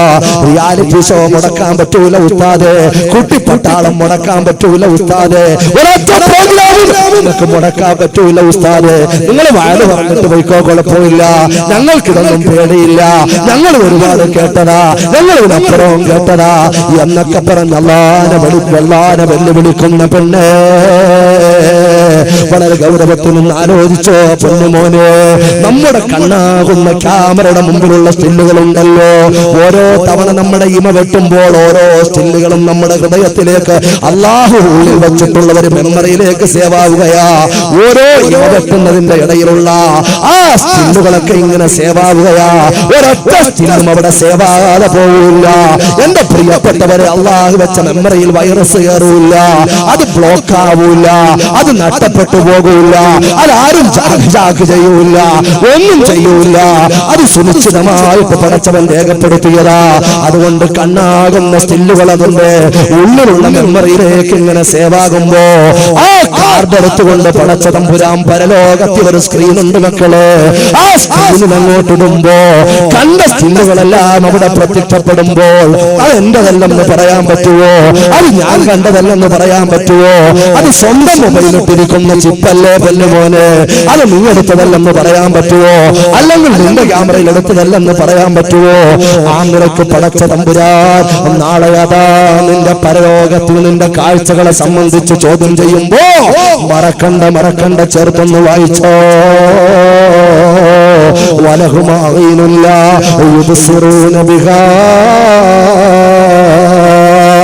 അവൻ അല്ലാഹു നല്ല നഗ്നനേത്രങ്ങൾ കൊടുത്തിട്ടുണ്ട് സഹോദരാ. കാണേണ്ട കാര്യങ്ങളെ കാണാൻ തയ്യാറല്ല. 24 മണിക്കൂർ നെറ്റിന്റെ മുമ്പിലാ, ഫേസ്ബുക്കിന്റെ മുമ്പിലാ, ചാറ്റിങ്ങിലാ. ചെറുപ്പക്കാരാ, പള്ളിയിലേക്ക് കടന്നു വരാൻ 24 മണിക്കൂർ 25 മിനിറ്റ് പടച്ചവന് വേണ്ടി കൊടുക്കാൻ തയ്യാറല്ല. എത്ര പോസ്റ്ററുകളാ പൊന്നുമോനെ, കൂടുതൽ ലൈക്ക് കിട്ടാൻ വേണ്ടി സമയമെടുത്തുകൊണ്ട് മണിക്കൂറുകൾ എടുത്തുകൊണ്ട് നീ ഫോട്ടോഷോപ്പിൽ ഇട്ടിട്ട് നീ ക്രിയേറ്റ് ചെയ്തുകൊണ്ട് നീ ലോഡ് ചെയ്തുകൊണ്ട് ലൈക്കിന്റെ എണ്ണത്തിന് കാത്തിരിക്കുന്ന ചെറുപ്പക്കാരാ, ലൈക്ക് കിട്ടേണ്ടത് എവിടുന്ന? ഖബറിലാണ് പൊന്നുമോനെ മലക്കുകൾ നിനക്ക് ലൈക്ക് തരേണ്ടത്. പരലോകത്തിൽ പടച്ചവനോ നിനക്ക് ലൈക്ക് തരേണ്ടത്. സ്വർഗത്തിൽ ചെല്ലുമ്പോ ഹബീബ നിനക്ക് ലൈക്ക് തരേണ്ടത്. ഏതെങ്കിലും വിലാസമറിയാത്ത പെൺകുട്ടികളുടെ ലൈക്കല്ല പൊന്നുമോനെ, ഫ്രണ്ട് റിക്വസ്റ്റ് അല്ല പൊന്നുമോനെ, നീ കൊടുത്ത റിക്വസ്റ്റിന്റെ അക്സെപ്റ്റ് അല്ല പൊന്നുമോനെ, കമന്റ് അല്ല പൊന്നുമോനെ, ഒരിക്കലും ഷെയർ അല്ല പൊന്നുമോനെ, ഒരു നോടുമല്ല. ഒരു സത്യവിശ്വാസിക്ക് ആനന്ദം മറന്നു പോകണ്ട. അതുകൊണ്ട് ഈ കാലഘട്ടം ഏതാ സഹോദരങ്ങളെ? ആത്മപ്രകാശം നഷ്ടപ്പെട്ടു പോകുന്ന കാലഘട്ടമാ. വല്ലാത്ത ധാർമ്മികമായ അധപ്പതനത്തിന്റെ അഗാധ ഗർത്തങ്ങളിൽ ആവരിച്ചു പോകുന്ന കാലഘട്ടമാ. ഇനി അങ്ങോട്ടൊരു പ്രകാശത്തിന്റെ പ്രബുദ്ധമായ ഒരു പ്രബന്ധം പടച്ചെടുക്കാൻ ഒരാത്മാവിന് കഴിയണമെങ്കിൽ അധ്വാനം ആവശ്യമാ സഹോദര. പഴയ കാലം പോലെയല്ല, എല്ലാം നരകത്തിലേക്ക് രക്ഷയ്ക്കുള്ള ഷോർട്ട് കട്ടുകളാ, എളുപ്പത്തിൽ നരകത്തിൽ പോകാനുള്ള ഷോർട്ട് കട്ടുകളാ, ബൈറൂട്ടുകളാ ഉള്ളത്. അതുകൊണ്ട് വളരെ ഗൗരവത്തിൽ ജീവിക്കേണ്ട കാലവാ. അതുകൊണ്ട് മറക്കണ്ട, റബ്ബ് തന്ന കണ്ണുണ്ടല്ലോ, ആ കണ്ണുകൊണ്ട് പ്രിയപ്പെട്ട പെങ്ങളെ നീ സീരിയലിന്റെ മുമ്പിലിരുന്നാൽ, പ്രോഗ്രാമിന്റെ മുമ്പിലിരുന്നാൽ അത് കാണുന്ന വീട്ടിൽ സമാധാനം ഉണ്ടാവോ? ഞാൻ കൂട്ടത്തിൽ ചോദിക്കുക, അത് കാണുന്ന വീട്ടിൽ സമാധാനം ഉണ്ടാവോ? സാധേ ദ്വാരക്കണം വീട്ടിൽ സമാധാനമില്ല, കുടുംബത്തിൽ ഐശ്വര്യമില്ല, വറക്കത്തില്ല, മക്കൾ പഠിക്കുന്നില്ല, പഠിച്ചിട്ട് തലേ കയറുന്നില്ല, ഭർത്താവ് ഒരുപാട് കാലമായിട്ട് ഓടി നടക്കുക, ഗൾഫിൽ ഒരു ഗതിയില്ല. പടച്ചവനെ എന്നെ എന്താ ഇങ്ങനെ ആക്കിയിട്ടുള്ളത്? നീ എവിടൊക്കെ ദ്വാരപ്പിച്ചിട്ടും കാര്യമില്ല പൊന്നു പെങ്ങളെ. നീ ആദ്യം മനസ്സിലാക്കാനുള്ളത്, നിന്റെ വിജയത്തിന്റെ പ്രഭവ കേന്ദ്രമാകുന്ന അരമനയുടെ അകത്തളമുണ്ടല്ലോ, നിന്റെ വീടുണ്ടല്ലോ പിന്നെ പെങ്ങളെ. ആ വീട്ടിൽ ഏറ്റവും പ്രധാനപ്പെട്ട ടൈമാകുന്ന മഗ്‌രിബ് ഇശാഇന്റെ അടക്കമുള്ള സമയമുണ്ടല്ലോ പെങ്ങളെ, അത് ബുദ്ധിപൂർവമാണ്. കാട്ടാളന്മാർ ഏറ്റവും കൂടുതൽ നല്ല പ്രോഗ്രാമുകൾ സംപ്രേഷണം ചെയ്യുന്ന ടൈം ഏതാ? മഗ്‌രിബ് ഇശാഇന്റെ അടക്കമുള്ള സമയവാ. ഏറ്റവും കൂടുതൽ ആളുകൾ കാണുന്ന പരിപാടികൾ വെക്കുന്ന സമയം ഏതാ? അത് മഗ്‌രിബ് ഇശാഇന്റെ അടക്കമുള്ള സമയവാ. പ്രിയപ്പെട്ട പെങ്ങളെ, പടച്ചവന്റെ അടുത്ത് ഒരുപാട് അധ്വാനിക്കാൻ, ശാന്തസുന്ദരമായ അസ്തമാനത്തിന് ശേഷം ആ മഗ്‌രിബ് ഇശാഇന്റെ ഇടയ്ക്ക് അല്ലാഹുമായിട്ടൊന്ന് ലയിക്കാൻ, ദിക്റിലായി കഴിഞ്ഞുകൂടാൻ മുൻഗാമികളായ പിതാക്കന്മാരും പ്രതിതാക്കന്മാരും പെങ്ങന്മാരും മാതാക്കളും സഹോദരിമാരും കഴിഞ്ഞുപോയ ആ നിസ്കാരപ്പായ ഉണ്ടല്ലോ, അവർ ജീവിച്ച നിസ്കാര കുപ്പായ ഉണ്ടല്ലോ, മഗ്‌രിബ് നിസ്കരിക്കാൻ കൃത്യമായി നിസ്കാരപ്പായയിലേക്ക് കയറി കഴിഞ്ഞാൽ, ആ നിസ്കാരം അക്കരയിട്ട് കഴിഞ്ഞാൽ അവർ ഇശാ നിസ്കരിക്കാതെ ഇറങ്ങൂല പെങ്ങളെ. എന്റെ പ്രിയപ്പെട്ട ഉപ്പ, നിങ്ങളുടെ ചെറുപ്പകാലം ഒന്ന് ചിന്തിച്ചു നോക്ക്. പള്ളിയിലേക്ക് കടന്നു പോകുന്ന ആളുകള്, പ്രത്യേകിച്ച് പ്രായമുള്ള ആളുകള്, മഗ്‌രിബ് നിസ്കരിക്കാൻ പോയാൽ അവിടെ നിന്ന് ദിക്ർ ചൊല്ലി ഇശായും കഴിഞ്ഞിട്ടല്ലേ വീട്ടിൽ വരൂ. എന്റെ പ്രിയപ്പെട്ട സഹോദരി, മലക്കുകൾ നിന്റെ വീട്ടിലേക്ക് വരും, മറന്നു പോകണ്ട. ഒരു ദിവസത്തിന്റെ പ്രധാന സമയമാകുന്ന മഗ്‌രിബ് ഇശാഇന്റെ അടക്കമുള്ള സമയമുണ്ടല്ലോ, നിന്റെ വീട്ടിന്റെ ആത്മീയമായ നവോന്മേഷങ്ങളെ പരിചയപ്പെടാൻ വേണ്ടിയിട്ട് അള്ളാന്റെ റഹ്മത്തിന്റെ മലക്ക് വരുമ്പോ, വീട്ടിലേക്ക് കടന്നു വരുമ്പോ ഒരുപാട് ഹറാമിയത്തിന്റെ പ്രോഗ്രാമുകൾ അവിടെ പ്രത്യക്ഷപ്പെടുന്നതെങ്കിൽ ആ മലക്ക് ശപിച്ചെന്ന് പോയാൽ പെണ്ണു പെങ്ങള് പിന്നെ വീട്ടിൽ സമാധാനം ഉണ്ടാവുമോ? ശാന്തി ഉണ്ടാവുമോ? ഭാര്യ ഭർത്താക്കന്മാർക്കിടയ്ക്ക് ഐക്യമുണ്ടാകുവോ? മക്കള് പഠിച്ചാൽ തലയിൽ കയറുവോ? അവരെ ഇങ്ങോട്ട് വിളിച്ചാൽ അവർ ഇങ്ങോട്ട് വരുവോ? മാതാപിതാക്കളെ ചതിക്കുന്ന മക്കളായി മാറാതിരിക്കുവോ? എന്റെ പ്രിയപ്പെട്ടവരെ, നീ ആ കുടുംബത്തിൽ നിന്നുകൊണ്ട് എങ്ങനൊക്കെ പൊട്ടിക്കരഞ്ഞാലും പാതിരാവിന്റെ പഴുതിലൂടെ പടച്ച തമ്പുരാന്റെ പരിശുദ്ധമായ ദർബാറിലേക്ക് പൊട്ടിക്കരഞ്ഞാലും ആ പ്രാർത്ഥനയ്ക്ക് ഉത്തരമുണ്ടാകുമോ പെങ്ങളെ? അതുകൊണ്ട് ആലോചിച്ചോ, അല്ലാഹു തന്ന കണ്ണാണ്, റബ്ബ് തന്ന കണ്ണാ, തമ്പുരാന് തന്ന കണ്ണാ, ആരും തന്നതല്ല.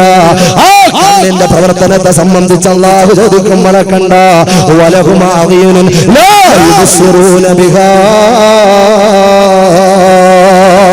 ആ കണ്ണിന്റെ അത്ഭുതങ്ങൾ, ആ കണ്ണിന്റെ കാഴ്ചകൾ, ആ കണ്ണിന്റെ സവിശേഷതകൾ, ആ കാഴ്ച കൊണ്ട് നേടിയെടുക്കാൻ പറ്റുന്ന അനുഗ്രഹങ്ങള് എന്റെ പ്രിയപ്പെട്ടവരെ എത്രയാ! ഒന്ന് നോക്കിയാൽ തന്നെ പ്രതിഫലം കിട്ടുന്ന എത്രയോ കാര്യങ്ങളുണ്ട്. ജന്മം തന്ന ഉമ്മാനെ ഒന്ന് നോക്കിയാൽ പ്രതിഫലവാ, വിശുദ്ധമായ ഖുർആൻ ഒന്ന് നോക്കിയാൽ പ്രതിഫലവാ. അതുകൊണ്ട് ഉസ്താദേ റാഹത്തായി നീ ഓതണ്ടല്ലോ, ഒന്ന് നോക്കി വിട്ടാ മതിയല്ലോ. അല്ല സഹോദരങ്ങളെ, അങ്ങനെ തെറ്റിദ്ധരിച്ചു പോകരുത്. അതല്ല നിയമം. ഓതുമ്പോൾ ഓതുന്ന കൂലിയാവിന് കിട്ടുന്നത്, നോക്കുമ്പോ നോക്കിയതിന്റെ കൂലിയാ കിട്ടുന്നത്. പോരാ, പരിശുദ്ധ പ്രവാചകം പറഞ്ഞതെന്താ? പരിശുദ്ധമായ ഹജ്ജിന് വേണ്ടി ചെല്ലുമ്പോ കഅബാലയമുണ്ടല്ലോ, ആ കഅബാലയത്തെ ഒന്ന് നോക്കിയാൽ കൂലിയാ. അങ്ങനെ കണ്ണുകൊണ്ട് ജസ്റ്റ് ഒന്ന് നോക്കിയാൽ തന്നെ കൂലി കിട്ടുന്ന ഒരുപാട് കാര്യങ്ങളെ പടച്ചവൻ വെച്ചിട്ടുണ്ട്, മറന്നു പോകണ്ട. കണ്ണുകൊണ്ട് സ്വർഗം വേഗം വാങ്ങിക്കാൻ പറ്റുന്ന ഒരു സംഭവം മറക്കണ്ട. അതുപോലെ നരകത്തിലേക്ക് പോകാനും സാധ്യമാകുന്നതാ, മറക്കണ്ട. അതുകൊണ്ട് അല്ലാഹുവിന്റെ ഖുർആൻ പറയുന്നു, വലഹും അഅ്യുനുൻ ലാ യുബ്സിറൂന ബിഹാ. മൂന്നാമത്തെ പോയിന്റ്, വലഹും ആദാനുൻ ലാ യസ്മഊന ബിഹാ. ഇതൊക്കെ കൽബിലേക്ക് കണക്ഷൻ ഉള്ളതാ, അതുകൊണ്ട് അത് പറയുന്നത്. ഇതൊക്കെ കൽബിലേക്ക് കണക്ഷൻ ഉള്ളതാ. കണ്ണ് നല്ലത് കാണുമ്പോ കൽബ് പ്രകാശിക്കും, കൽബ് പ്രകാശിച്ചാൽ ആത്മാവ് നന്നാവും, ആത്മാവ് നന്നായാൽ പടച്ചവന് ലഹരി ഉണ്ടാവും. അല്ലാഹു തൗഫീഖ് നൽകുമാറാകട്ടെ. എപ്പോ നോക്കിയാലും ഹെഡ്സെറ്റാ, നടന്നു പോയാലും ഹെഡ്സെറ്റ്, ഇരുന്നാലും ഹെഡ്സെറ്റ്, കടത്തുള്ളിൽ ഇരുന്നാലും ഹെഡ്സെറ്റ്, കാര്യം പറയുമ്പോഴും ഹെഡ്സെറ്റ്. പൊട്ടന്മാരെ കണക്കായി പോയി പുതിയ ജനറേഷൻ. അല്ലാഹു കാത്ത് രക്ഷിക്കുമാറാകട്ടെ. ഇല്ല. കാഴ്ചയുടെയും കേൾവിയുടെയും കാര്യം ഇപ്പൊ തന്നെ ശാസ്ത്രം പറയുന്നു. അങ്ങോട്ട് പോയാൽ സയൻസ് പഠിപ്പിക്കുന്നില്ല. ഈ ഉള്ള പുതിയ കാലഘട്ടത്തിന്റെ മക്കൾക്ക് അങ്ങോട്ട് പോകുമ്പോൾ കാഴ്ച വളരെ കുറയും, അതുപോലെ കേൾവി ശക്തി കുറയും. എപ്പോ നോക്കിയാലും ഹെഡ്സെറ്റാ. ഖുർആൻ കേൾക്കാനല്ല, ഇടിമുഴക്കം പോലെയുള്ള പാട്ടുകൾ കേൾക്കാൻ. തുള്ളിക്കൊണ്ടു പോവാ. ട്രെയിൻ ഇടിച്ചാലും എത്രയോ സംഭവങ്ങൾ ഉണ്ടായി. ട്രെയിൻ വന്നിട്ട് പോലും അറിഞ്ഞില്ല. നല്ല പാട്ട് ഇങ്ങനെ കൂട്ടി വെച്ചിട്ട് ട്രെയിൻ അങ്ങനെ ഇടിച്ചോണ്ട് പോയി. ആ പാട്ടും പാടി അവൻ അങ്ങനെ പോയി. അള്ളാഹു അതിരക്ഷിക്കുമാറാകട്ടെ. കിണറ്റിൽ വീണു ഒരാൾ മൊബൈലിൽ സംസാരിച്ച് ശ്രദ്ധയില്ല, ഇസട്ടൊക്കെ വെച്ച് റാഹത്തായിട്ട് സംസാരിച്ചു, നേരെ അങ്ങനെ സംസാരിച്ച് താഴോട്ട് പോയി. വാഹനം ഇടിച്ചു. ഈ അടുത്ത് ഒരു ബൈക്ക് ആക്സിഡന്റ് ഉണ്ടായപ്പോൾ ചോട്ടിൽ ഹെഡ്സെറ്റിലുണ്ട് ചെറുപ്പക്കാരൻ. എവിടെ? ഹെൽമെറ്റിന്റെ അകത്ത് എന്തെല്ലാം സംവിധാനങ്ങൾ ആലോചിച്ചു. ആ സമയമെങ്കിലും നിന്റെ കാതൊന്ന് സ്വസ്ഥമായിട്ടിരിക്കട്ടെ. ഹെൽമെറ്റിന്റെ ഉള്ളിൽ ഹെഡ്സെറ്റ് തിരികെ വെച്ചിട്ട് അവൻ അകത്തുകൂടെ കണക്ട് ചെയ്ത് അവന്റെ കേന്ദ്രമായിട്ട് ബന്ധപ്പെട്ട് മൊബൈൽ വെച്ചിരിക്കുക. എവിടൊക്കെയാ കണക്ഷൻ ഇരിക്കുന്ന റബ്ബേ അല്ലാഹു കാത്തിരക്ഷിക്കുമാറാകട്ടെ. അങ്ങനെ ആക്സിഡന്റ് പറ്റി താഴെ കിടക്കുമ്പോൾ ഹെൽമെറ്റ് ഒക്കെ ദൂരെ തെറിച്ചു പോയി. കാരണം വേണ്ടത് അവന് ഹെൽമെറ്റ് ഉപകാരത്തിനല്ല വെച്ചത്. ഇതാരും കാണാതെ കാര്യമായിട്ട് പാട്ട് കേട്ട് കൊണ്ടുപോകാനാ വെച്ചത്. അതുകൊണ്ട് താഴെ വീണു. ഹെൽമെറ്റും ഞാൻ അവന്റെ തലച്ചോറൊക്കെ വിളി വന്നപ്പോൾ നോക്കുമ്പോൾ സുബ്ഹാനല്ലാഹ്, ആ മെല്ലെ ആ രക്തത്തിൽ നിന്നും ആ ഹെഡ്സെറ്റ് എടുത്തിട്ട് അപ്പോഴും കേൾക്കുന്നുണ്ട് ഇടി മുഴക്കം പോലുള്ള പാട്ടുകൾ. അല്ലേ? ഈമാൻ കിട്ടി മരിക്കാൻ പറ്റുമോ ചെറുപ്പക്കാരെ? ഞാൻ ചോദിക്കുക. ഈ പാട്ട് നിന്നോടൊപ്പം സഞ്ചരിക്കുന്ന കാലത്തോളം റഹ്മത്തിന്റെ മലക്കിനെ കാണാൻ പറ്റുമോ? എല്ലാവർക്കും സംസ്കരണം ആവശ്യമാണ്. നരകത്തിൽ പോകാൻ ആർക്കും പറ്റൂല. എല്ലാവർക്കും സ്വർഗം വേണം. എല്ലാവരും ദുആയ്ക്ക് ഉത്തരം വേണം. എല്ലാം ഓക്കെ. പക്ഷേ തോന്നിവാസം ചെയ്യുകയും ചെയ്യും. അല്ലാഹു കാത്തിരക്ഷിക്കുമാറാകട്ടെ. പ്രഷറും ഷുഗറും കൊളസ്ട്രോളും ഒക്കെ ഉള്ള ആള് ഹോസ്പിറ്റലിൽ ചെല്ലുമ്പോൾ ഡോക്ടറെ കാണുമ്പോൾ എന്ത് പറ്റി, എനിക്ക് കൊളസ്ട്രോളിന്റെ രോഗമുണ്ട് എന്ന് ഡോക്ടർ വിധി എഴുതുമ്പോൾ, പ്രിയപ്പെട്ട സഹോദര, ഷുഗർ ഉണ്ട് പ്രഷർ ഉണ്ടെന്ന് പറയുമ്പോൾ ആദ്യമായിട്ട് കുറെ ഗുളികയല്ല എഴുതി തരുന്നത്. ആദ്യമായിട്ട് നിർദ്ദേശിച്ച് കൊഴുപ്പുള്ള ഭക്ഷണങ്ങളൊക്കെ നിയന്ത്രിക്കണം. നീ പോയി, നിങ്ങളുടെ ചാൻസ് തീർന്നു. നിങ്ങൾക്ക് അനുവദിച്ച അത് കഴിഞ്ഞു. നിങ്ങൾ കൊഴുപ്പൊക്കെ നേരത്തെ തീർത്തു. കുറച്ചും കൂടി സമയം ഉണ്ടായിരുന്നു. അതുകൊണ്ട് ഇനി കൊഴുപ്പൊക്കെ നിയന്ത്രിക്കണം, മധുരം കുറയ്ക്കണം. അപ്പൊ ചിലപ്പോ ഡോക്ടർമാരെ പോലും ചിലപ്പോ എന്ത് ചെയ്യും, തോൽപ്പിക്കുന്ന ചില കാക്കാമാരുണ്ട്. ചില കാര്യപ്പെട്ട മുതലുകൾ സുബ്ഹാനല്ലാഹ്, ചിലപ്പോ ചായക്കടയിലോ ബേക്കറിയിലൊക്കെ വന്നിട്ട് മാമ എന്താ ചായ എന്താ ലൈറ്റാണോ, എന്താ പറയാ പൊടിച്ചായ, ഇവിടെ കണ്ടല്ലോ പല ഐറ്റം ചായ അടുത്ത് പേരോടുസ്ഥാന്റെ ഒരു വാതിനകത്ത് കേട്ടു, എത്ര ഐറ്റം ജ്യൂസോ 120 ഏതോ ഒരു വാതിൽ ഗൾഫിൽ. അപ്പൊ ഇങ്ങനെ ഒരുപാട് ഐറ്റം, എന്റെ പ്രിയപ്പെട്ട സഹോദരങ്ങളെ, ഒരുപാട് ഐറ്റം ചായകളുണ്ട്. മാമ പറയും ഒരു വിത്തൗട്ട് പോരട്ടെ മോനെ, എനിക്ക് മധുരം പറ്റൂല, കടിക്കാൻ എന്ന് വേണം, ഒരു ലഡു എടുത്തോ കുഴപ്പമില്ല. ആ അവസ്ഥയാണുള്ളത്. ഞാൻ പറയുന്നത് കൊളസ്ട്രോൾ നിയന്ത്രിക്കാൻ വേണ്ടി കൊഴുപ്പ് കുറയ്ക്കുമ്പോൾ ചിന്തിക്കണേ. അതുപോലെ മധുരം നിയന്ത്രിക്കുമ്പോൾ, ഉപ്പ് നിയന്ത്രിക്കുമ്പോൾ, എന്റെ പ്രിയപ്പെട്ട സഹോദരങ്ങളെ, അതിനോടൊപ്പം ഉപ്പുള്ള ഭക്ഷണവും മധുരമുള്ള ഭക്ഷണവും കൊഴുപ്പുള്ള ഭക്ഷണവും ഇത് നിയന്ത്രിക്കുന്നതിനോടൊപ്പം തന്നെ എന്റെ പ്രിയപ്പെട്ടവർ ഒരറ്റത്ത് ഗുളികയും കഴിച്ച് ഒരറ്റത്ത് ഇതും കൂടെ കഴിച്ചാൽ ഗുണപ്പെടുകയില്ല. ഒരറ്റത്ത് മരുന്നും മറ്റേ അറ്റത്ത് ഈ പറയപ്പെട്ടതെല്ലാം കഴിച്ചുകൊണ്ടിരുന്ന ഗുണപ്പെടൂല. ഒരറ്റത്ത് ഇങ്ങനെ ഹറാം, ഒരറ്റത്ത് ഇങ്ങനെ നോക്കാം, കുറച്ചങ്ങനെ പോട്ടെ, കുറച്ചിങ്ങനെ പോട്ടെ, പറ്റൂല. ഒരു മുസൽമാനായിട്ട് ജീവിച്ച് മരിക്കാൻ തയ്യാറായവർക്ക് മാത്രമേ ആത്മാഭിമാനത്തോടെ ആത്മീയമായിട്ടുള്ള ലഹരിയോടെ സ്വർഗം കണ്ട് മരിക്കാൻ പറ്റൂ. അല്ലാഹു തൗഫീഖ് നൽകുമാറാകട്ടെ. ഈ സാധനം എപ്പോഴും ചുവട്ടിൽ വെച്ചോണ്ട് കിടന്നാൽ, അടുത്ത് ട്രെയിൻ ഇരുന്നപ്പോ സുബ്ഹാനല്ലാഹ് ആലോചിച്ചോളൂ, ജമാഅത്തായിട്ട് ഒരാൾ ഇമാമിക്കുക, മറ്റേ ആള് മാമുമായിട്ട് ഇരിക്കുക എന്ന് പറഞ്ഞ മാതിരി ഹെഡ്സെറ്റ് ഒന്നേ ഉള്ളൂ, മൊബൈൽ നോമ്പ് സുബ്ഹാനല്ലാഹ് ഒരെണ്ണെടുത്ത് മറ്റേ ചുവട്ടിൽ കൊടുക്കുക, റാഹത്തായിട്ട് നീ മാമത്ത് ഞാൻ മാമുവാ. അല്ലേ? ഹെഡ്സെറ്റ് ഒന്നേ ഉള്ളൂ, അപ്പുറത്തൊരെണ്ണം കണക്ട് ചെയ്ത് ഇപ്പുറത്തും പിടിക്കുക. ഖുർആനല്ല കേൾക്കുന്നത്, പാട്ടുകൾ കേട്ടുകൊണ്ട് നടക്കുന്ന സഹോദരാ, സിനിമാ പാട്ടിൽ ലഹരി പിടിച്ച് നടക്കുന്ന സഹോദരാ, പ്രിയപ്പെട്ട പെങ്ങളെ, മാപ്പിള നിട്ടാല് പാട്ട് ഹലാലാവോ, ഒപ്പന നിട്ടാല് പാട്ട് ഹലാലാവോ എന്തെല്ലാം തോന്നിവാസങ്ങളായി സമുദായത്തിന്റെ പേരിൽ നടമാടുന്നതോ. ഏറ്റവും കൂടുതൽ പ്രേക്ഷകരെ കിട്ടാൻ വേണ്ടി എവിടെ നിന്നൊക്കെയോ മാപ്പിള കലാകാലം വരെ പിടിച്ചുകൊണ്ട് റിയാലിറ്റി ഷോയില് എന്തെല്ലാം അടിഞ്ഞാട്ടം നടക്കുമ്പോ അത് കേട്ട് ആസ്വദിക്കുമ്പോ, അത് കേട്ട് വീടിന്റെ വീട്ടിനകത്തിരുന്ന് കൈയടിക്കുമ്പോ കമന്റ് അതിന്റെ മാതാപിതാക്കള് നരകത്തിന്റെ മാതാപിതാക്കള് നരക കൊള്ളികളാകുന്ന ആ റിയാലിറ്റി ഷോയിലതാ പ്രായപൂർത്തിയായ പെൺകുട്ടികളുടെ മാതാപിതാക്കള് പരിസരത്തിരുന്നുകൊണ്ട് ആത്മാഭിമാനത്തോടെ അർത്ഥനഗ്നകളാകുന്ന പ്രിയപ്പെട്ട മക്കള് കൊഞ്ചിക്കളഞ്ഞ് പാട്ട് പാടുമ്പോ അതിലഭിമാനത്തോടെ വർത്തമാനം പറയുമ്പോ എന്റെ മകളും പാടാൻ എടുക്കുകയാണല്ലോ, എന്റെ മകനും ശബ്ദമുണ്ടല്ലോ, അവനെയും അറ്റൻഡ് ചെയ്യിപ്പിച്ചായിരുന്നെങ്കിൽ കൊള്ളാമായിരുന്നല്ലോ എന്ന് ചിന്തിച്ച് കാതോർത്തിരുന്ന് പാട്ട് കേട്ടുന്ന പെങ്ങള് അല്ലാഹുവിന്റെ ഖുർആൻ പറയുകയാ വലഹും ആദാനുൻ ലാ യസ്മഊന ബിഹാ. കാതുകളുണ്ട്, പക്ഷെ കേൾക്കേണ്ട വിഷയങ്ങൾ കേൾക്കാൻ തയ്യാറല്ല അല്ലേ? ഖുർആൻ കേൾക്കുമ്പോ രസമുള്ള എത്ര കാതുകളുണ്ട്. അതാ ഞാൻ പറഞ്ഞ അള്ളാഹുവിനോടുള്ള ഇഷ്ടം. നമ്മൾ ഒരാളിനെ ഇഷ്ടപ്പെട്ടാൽ, ഒരാളിനോട് നമുക്ക് ഇഷ്ടമുണ്ടെങ്കിൽ അദ്ദേഹത്തിന്റെ വാചകങ്ങൾ നമ്മൾ ഇഷ്ടപ്പെടും അല്ലേ? ഒരാളിന് നമുക്ക് ഇഷ്ടമുണ്ടെങ്കിൽ അദ്ദേഹത്തിന്റെ പ്രഖ്യാപനങ്ങൾ നമുക്ക് ഇഷ്ടമാണ്. അദ്ദേഹം ഒരു അഭിപ്രായം പറഞ്ഞാൽ ഇഷ്ടമാണ്. അദ്ദേഹം എവിടെങ്കിലും സംസാരിക്കുന്ന കേട്ടാൽ നമുക്ക് ഇഷ്ടമാണ്. കാരണം ആളിനോട് ഇഷ്ടമാണ്. ആരുടേതാണ് ഖുർആൻ? അള്ളാഹുവിന്റെ വചനങ്ങൾ. ഈ ദുനിയാവിന്റെ പുറത്ത് അള്ളാഹുവിന്റെ വചനങ്ങളായിട്ടുള്ളത് ഖുർആനുകൾ വേറൊന്നുമില്ല. അള്ളാഹിന്റെ വചനങ്ങളായിട്ടുള്ളത് നിങ്ങൾ ആലോചിച്ച് നോക്കണം. എന്തെല്ലാം അത്ഭുതങ്ങളുണ്ട് ലോകത്തിൽ. മനുഷ്യന് അല്ലേ ഒന്നും തികയുന്നില്ല, സമയം കിട്ടുന്നില്ല. നെറ്റ്വർക്ക് ബിസിയാന്നേ പിന്നെ പറയാനുമില്ല. ബഫറിങ് ഇങ്ങനെ നടക്കുക, മണിക്കൂറുകൾ വന്നാലും അതിന്റെ മുമ്പ് ഇരിക്കുകയാണ്. ഒന്ന് പിന്നെ ഷട്ട് ഡൗൺ ചെയ്യുക, പിന്നെ ഓപ്പൺ ചെയ്യുക, പിന്നെ ഷട്ട് ഡൗൺ ചെയ്യുക. കാരണം എങ്ങനെങ്കിലും ഒന്ന് റാഹത്തായി കിട്ടണം, അതിനൊക്കെ സമയമുണ്ട്. എന്റെ പ്രിയപ്പെട്ട സഹോദര ആലോചിക്കണം, നാഥനായ തമ്പുരാന്റെ കലാമാൻ. ആ തമ്പുരാനോട് എത്ര ഇഷ്ടമുണ്ടാകും അതനുസരിച്ച് ആയിരിക്കും അവന്റെ വചനങ്ങളെ ഇഷ്ടപ്പെടുക, പ്രഖ്യാപനങ്ങളെ ഇഷ്ടപ്പെടുക. ആ ഖുർആനാണ്, ആ അവന്റെ വചനങ്ങളാണ് പറയുന്നത്.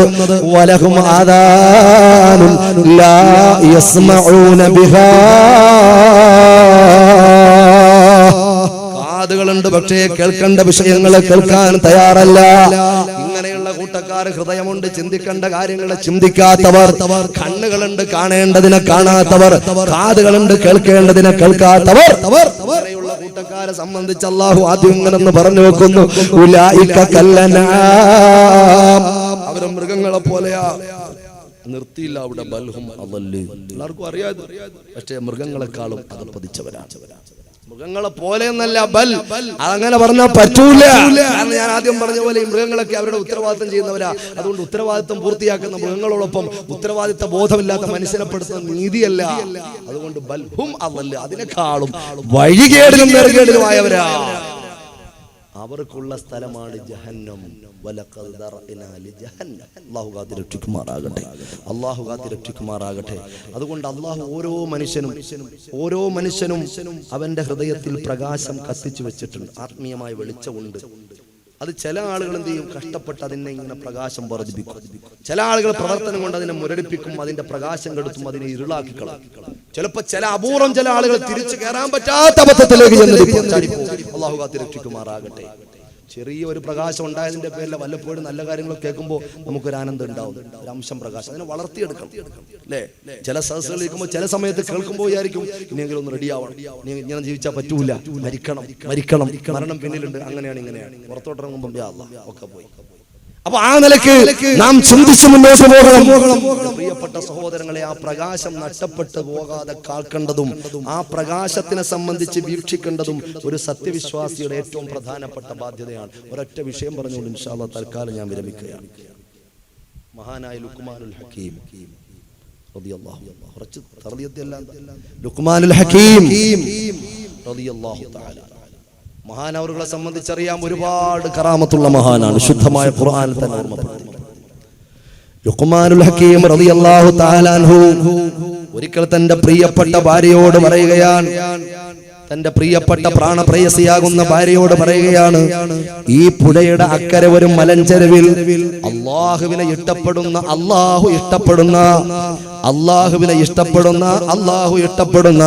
ഒരു ആബിദായ ആരിഫായ ഒരു മനുഷ്യനുണ്ട്. ആ മനുഷ്യന്റെ ചാരത്തേക്ക് നീ കടന്നു ചെല്ലണം, നല്ല ഭക്ഷണമുണ്ടാക്കി ആ സഹോദരന് കൊണ്ട് കൊടുക്കണം, ആ മഹാന് കൊണ്ടെത്തിച്ചു കൊടുക്കണം. ആരോട് പറയുന്നു? ഭാര്യയോട് പറയുന്നു. ഭാര്യ വളരെ കഷ്ടപ്പെട്ട് നല്ല ഭക്ഷണം ഉണ്ടാക്കി. കാരണം കാര്യപ്പെട്ടൊരു ഉപ്പാപ്പയാണ്, കാര്യപ്പെട്ടൊരു മഹാനാണ്. പറഞ്ഞതും വളരെ ഉന്നതമായി ജീവിത നിലവാരം മുന്നോട്ട് കൊണ്ടുപോകുന്ന എന്റെ പ്രിയപ്പെട്ട ഭർത്താവാണ്. അനുസരണാഭാവത്തോടെ ആ പെണ്ണ് ഭക്ഷണം ഉണ്ടാക്കി കൊണ്ടുപോകുമ്പോ സുബ്ഹാനല്ലാഹ് പുഴയുടെ വക്കത്തെത്തി. കാരണം പുഴയുടെ അക്കരെ പോകണം. പുഴയുടെ അക്കരെയാണ് തോണിയുള്ളത്. ഇപ്പുറം തോണിയില്ല. തോണിയില്ലാതെ പോകാനും സാധ്യമല്ല. തന്റെ പ്രിയപ്പെട്ട ഭർത്താവിനോട് പറയുന്നു, എനിക്ക് പോകാൻ കഴിയുന്നില്ല, തോണി പുഴയുടെ അക്കരെയാണ്, അതുകൊണ്ട് ഞാൻ എങ്ങനെ പോകുമെന്ന് ചോദിക്കുമ്പോ ലുഖ്മാൻ ഹകീം റളിയല്ലാഹു തആല അൻഹു പറയുകയാ, ഭാര്യേ, എന്റെ പ്രിയപ്പെട്ട ഭാര്യേ, നീ ആ തോണിയുണ്ടല്ലോ, അക്കരെ കിടക്കുന്ന തോണിയുണ്ടല്ലോ, ആ തോണിയെ നോക്കിക്കൊണ്ട് നീ പറയണം, ഇന്നുവരെയും ശാരീരിക ബന്ധത്തിന്റെ സുഖം അനുഭവിച്ചിട്ടില്ലാത്ത, ദാമ്പത്തിക ബന്ധത്തിന്റെ സുഖം അനുഭവിച്ചിട്ടില്ലാത്ത, വൈവാഹിക ജീവിതത്തിന്റെ സുഖം അനുഭവിച്ചിട്ടില്ലാത്ത അല്ലാഹുവിന്റെ അടിമയാകുന്ന ഈ ലുഖ്മാൻ പറഞ്ഞോട് പറയണം, തോണി, അക്കരയുള്ള തോണി ഇക്കരെ വരണമെന്ന് നീ പറഞ്ഞാൽ നിനക്ക് പോകാൻ സാധ്യമാണെന്ന് പെണ്ണിനോട് പറയുമ്പോ അതാ തന്റെ ഭാര്യ കടന്നു പോവുകയാ. പക്ഷേ ഒരത്ഭുതമാണ്, കാരണമാ പറഞ്ഞത് കള്ളമല്ലേ. ഞാനുമായിട്ട് എത്രയോ രാവുകൾ പകലാക്കി തന്ന എന്റെ പ്രിയതമനല്ലേ, ഞാനുമായിട്ട് എത്രയോ രാവുകളിൽ ലയിക്കുകയും ചെയ്യിക്കുകയും ചെയ്തിട്ടുണ്ടോ, പിന്നെ ബന്ധപ്പെട്ടിട്ടില്ല എന്ന് പറയാറുള്ള കാരണം എന്താ? ഒരു സംശയത്തിന്റെ നിഴലാ കൽബിൽ അങ്ങനെ വീണു. അതാ മന്ദം മുന്നോട്ട് പോയി പുഴക്കക്കരയുള്ള തോണിയെ നോക്കിക്കൊണ്ട് പറയുകയാ, അല്ലാഹുവിന്റെ അടിമയാകുന്ന ഇന്നുവരെയും ശാരീരിക ബന്ധത്തിന്റെ സുഖമറിഞ്ഞിട്ടില്ലാത്ത എന്റെ ഭർത്താവാകുന്ന ലുഖ്മാൻ ഹകീം എന്ന് പറയുന്ന അല്ലാഹുവിന്റെ അടിമ പറയുന്നു, ഏ വള്ളമേ, ഇക്കരയിലേക്ക് കടന്നു വരണമെന്ന് പറയുമ്പോ അത്ഭുതം, ഓളങ്ങളെ ചുകഞ്ഞു മാറ്റിക്കൊണ്ട് അതാ ആ വള്ളം ഇങ്ങനെ കടന്നു വരികയാണ്, അക്കരയിലേക്ക് കടന്നു വരികയാ. അതിലേക്ക് കയറിക്കൊണ്ട് അത്ഭുതത്തോടെ പെണ്ണപ്പുറക്കരെ പോവുകയാ. സുബ്ഹാനല്ലാഹ്. അങ്ങനെ ആ കുടവക്കത്തെത്തി നടന്നു പോകുമ്പോ മലഞ്ചെരുവില് അല്ലാഹുവിന്റെ ദിക്റിലും ഫിക്റിലുമായിരിക്കുന്ന ഒരു മഹാനെ കാണുകയാ. ആ മഹാന് ഭക്ഷണം കൊടുക്കുകയാ. റാഹത്തായിട്ട് ആ മഹാന് ഭക്ഷണം കഴിക്കുകയാ. അതാ തിരിച്ചങ്ങ് പോവുകയാ. തിരിച്ചു പുഴയുടെ വക്കത്തെത്തിയപ്പോ അല്ലാ അവിടെ തോണിയില്ല, പിന്നെ അപ്പുറത്താ ഉള്ളത്. ഒരു പണി കിട്ടി, ഒരു പരുവത്തിന് ആ തോണി അപ്പുറത്ത് വരുത്തിച്ചിട്ട് ഇപ്പുറത്താ വന്ന്. ഇപ്പൊ നോക്കുമ്പോ അത് ആ പണി പിന്നെയും കിട്ടി, ഈ തോണി പിന്നെ അക്കരെ പോയി. എന്താ ചെയ്യാ? പറയാൻ ഒരാളെ ഉള്ളൂ. മഹാന്റെ അടുത്ത് ചെന്നു. ഈ മഹാന്റെ അടുത്ത് പോയി പറഞ്ഞു, എനിക്ക് അക്കരെ പോകണം, വേറെ നിവൃത്തൊന്നുമില്ല, അക്കരെയാണ് എന്റെ വീട്. ഇങ്ങോട്ട് വന്നപ്പോ ഇങ്ങനെ വന്നത്, അപ്പൊ അങ്ങോട്ടൊന്ന് പോകണം, അപ്പൊ എന്താ ചെയ്യാ? ഉടൻ തന്നെ മഹാൻ പറയുകയാണ്, എന്റെ പ്രിയപ്പെട്ട പെങ്ങളെ, എന്റെ പ്രിയപ്പെട്ട ഉമ്മ, വളരെ ഗൗരവത്തിലൊന്ന് ചിന്തിക്കണേ സഹോദരങ്ങളെ. ആ മഹാൻ പറയുകയാണ്, ഇന്ന് വരെയും ഭക്ഷണത്തിന്റെ രുചി അറിഞ്ഞിട്ടില്ലാത്ത അള്ളാഹുവിന്റെ അടിമയാകുന്ന ഞാൻ പറഞ്ഞു, എന്താ പറഞ്ഞ്? ഇന്ന് വരെയും ഭക്ഷണത്തിന്റെ രുചി അറിഞ്ഞിട്ടില്ലാത്ത, ഇന്ന് വരെയും ഭക്ഷണത്തിന്റെ രുചി അറിഞ്ഞിട്ടില്ലാത്ത അള്ളാഹുവിന്റെ അബുദാകുന്ന ഞാൻ പറഞ്ഞു, അക്കരയുള്ള തോണി നീ ഇക്കര വരണം കേട്ടോ. അങ്ങനെ പറഞ്ഞാൽ അക്കരയുള്ള തോണി ഇക്കര വരുമെന്ന് പറയുമ്പോ സുബ്ഹാനല്ലാഹ്, താൻ കൊണ്ടുകൊടുത്ത വിഭവ സമൃദ്ധമായ ഭക്ഷണം, സ്വാദിഷ്ടമായ ഭക്ഷണം ആർത്തിയോടെ കഴിക്കുന്നത് കണ്ടിട്ടേ ഉള്ളൂ. തൊട്ടു മുമ്പ് തന്നെ അദ്ദേഹമാണ് ഈ പറയുന്നത്, ഭക്ഷണത്തിന്റെ രുചി അറിഞ്ഞിട്ടില്ല, ഇതെന്ത് വർത്തമാനമാണ്. സുബ്ഹാനല്ലാഹ്. മുന്നോട്ട് നീങ്ങിപ്പോയി അക്കരെ കിടക്കുന്ന തോണിയെ നോക്കിക്കൊണ്ട് പറയുകയാ, അക്കരയുള്ള തോണി ഇന്ന് വരെയും ഭക്ഷണത്തിന്റെ രുചി അറിഞ്ഞിട്ടില്ലാത്ത ഇന്നാലില്ല അടിമ, അള്ളാന്റെ അടിമ പറയുന്നു, തോണി ഇക്കര വരണമല്ലോ, ഇക്കര വരണമല്ലോ. സുബ്ഹാനല്ലാഹ്. അത്ഭുതമെന്ന് പറയട്ടെ, കടന്നു വരികയാണ് തോണി, കടന്നു വരികയാണ്. ആ തോണിയിൽ കയറി അതാ കടന്നുപോയി ആ പെണ്ണ്. സുബ്ഹാനല്ലാഹ്. ഈ രണ്ട് സംശയവും പ്രിയപ്പെട്ട ഭർത്താവാകുന്ന ലുഖ്മാനുൽ ഹകീം റളിയല്ലാഹു അൻഹുവിനോട് ചോദിക്കുക, നിങ്ങൾ അങ്ങനെയല്ലേ പറഞ്ഞത്? ആ മഹാൻ ഇങ്ങനെയാ പറഞ്ഞത്, എനിക്ക് വല്ലാത്ത കൺഫ്യൂഷനായി പോയല്ലോ, അതെന്താ അങ്ങനെ പറഞ്ഞതെന്ന് ചോദിക്കുമ്പോ തന്റെ പ്രിയപ്പെട്ട ഭർത്താവാകുന്ന ലുഖ്മാനുൽ ഹകീം റളിയല്ലാഹു അൻഹു പറയുകയാ, പെണ്ണേ നീ പേടിക്കണ്ട, അതിനൊരു നിവാരണം, ആ സംശയം ഞാനൊരു അവസരം വരുമ്പോ മാറ്റിത്തരാം. ഇപ്പൊ നീ പണിയെടുത്തോ പോയിക്കോ, ഇപ്പൊ നീ പോയിക്കോ, ഇപ്പൊ നീ വല്ലാതെ ചോദിക്കണ്ട, അതിന് അവസരം വരും. കാലങ്ങൾ കുറെ മുന്നോട്ട് പോയി. സുബ്ഹാനല്ലാഹ്, നാളുകൾ മുന്നോട്ടഴഞ്ഞു നീങ്ങി.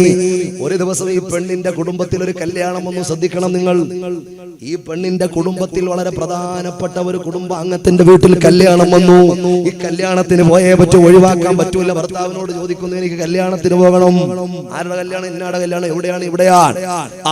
അപ്പൊ പോകാമല്ലോ എന്ന് പറഞ്ഞ് തിരിഞ്ഞു നടക്കുമ്പോ, ഒന്ന് നിക്കണേ, ഒരു കാര്യം പറയാനുണ്ട്. ഈ കല്യാണത്തിന് പോകണമെങ്കിൽ ഒരു വ്യവസ്ഥയുണ്ട്. എന്താണ് വ്യവസ്ഥ? എന്ത് വ്യവസ്ഥയായിരുന്നാലും കുഴപ്പമില്ല, എനിക്ക് കല്യാണത്തിന് പോയേ പറ്റൂ. എന്താ വ്യവസ്ഥ എന്നറിയുവോ? ഒരു വിളക്ക് കത്തിച്ചു, ഒരു തിരുനാളം കത്തിച്ച് നിന്റെ കയ്യിൽ തരും. ഒരു തിരി കത്തിച്ച് നിന്റെ കയ്യിൽ തരും. ആ തിരി നീ കൊണ്ടുപോകണം, അത് താഴ്ത്തി വെക്കാൻ പറ്റൂല. ആ തിരിയുമായിട്ട് നീ കല്യാണപ്പുറയിലേക്ക് കടന്നു പോകണം. ആ തിരി താഴ്ത്തി വെക്കാതെ അണയ്ക്കാതെ എന്റെ അടുക്കലേക്ക് കൊണ്ടു തന്നാലൊക്കെയാ. ഇടയ്ക്ക് വെച്ച് അണഞ്ഞു പോയാൽ നിന്നെ 3 ത്വലാഖ് ഞാൻ ചൊല്ലിയിരിക്കുന്നു. സുബ്ഹാനല്ലാഹ്, തഅലീഖിന്റെ തലാഖ്. അണഞ്ഞാ മതി, പിന്നെ തലാഖൊന്നും ചെല്ലണ്ട. ഒരു വിഷയത്തോട് ബന്ധിപ്പിച്ചുകൊണ്ടുള്ള തലാഖ്. ഈ തിരി അണഞ്ഞു പോയാൽ മതി, അപ്പൊ തലാഖായി. ഞെട്ടിപ്പോയി. സുബ്ഹാനല്ലാഹ്, എനിക്ക് അള്ളാഹു തന്ന ഏറ്റവും വലിയ ഭാഗ്യമാണ് ഇത്രയും ആത്മനിർവൃതി നൽകുന്ന ഈ ഭർത്താവ്.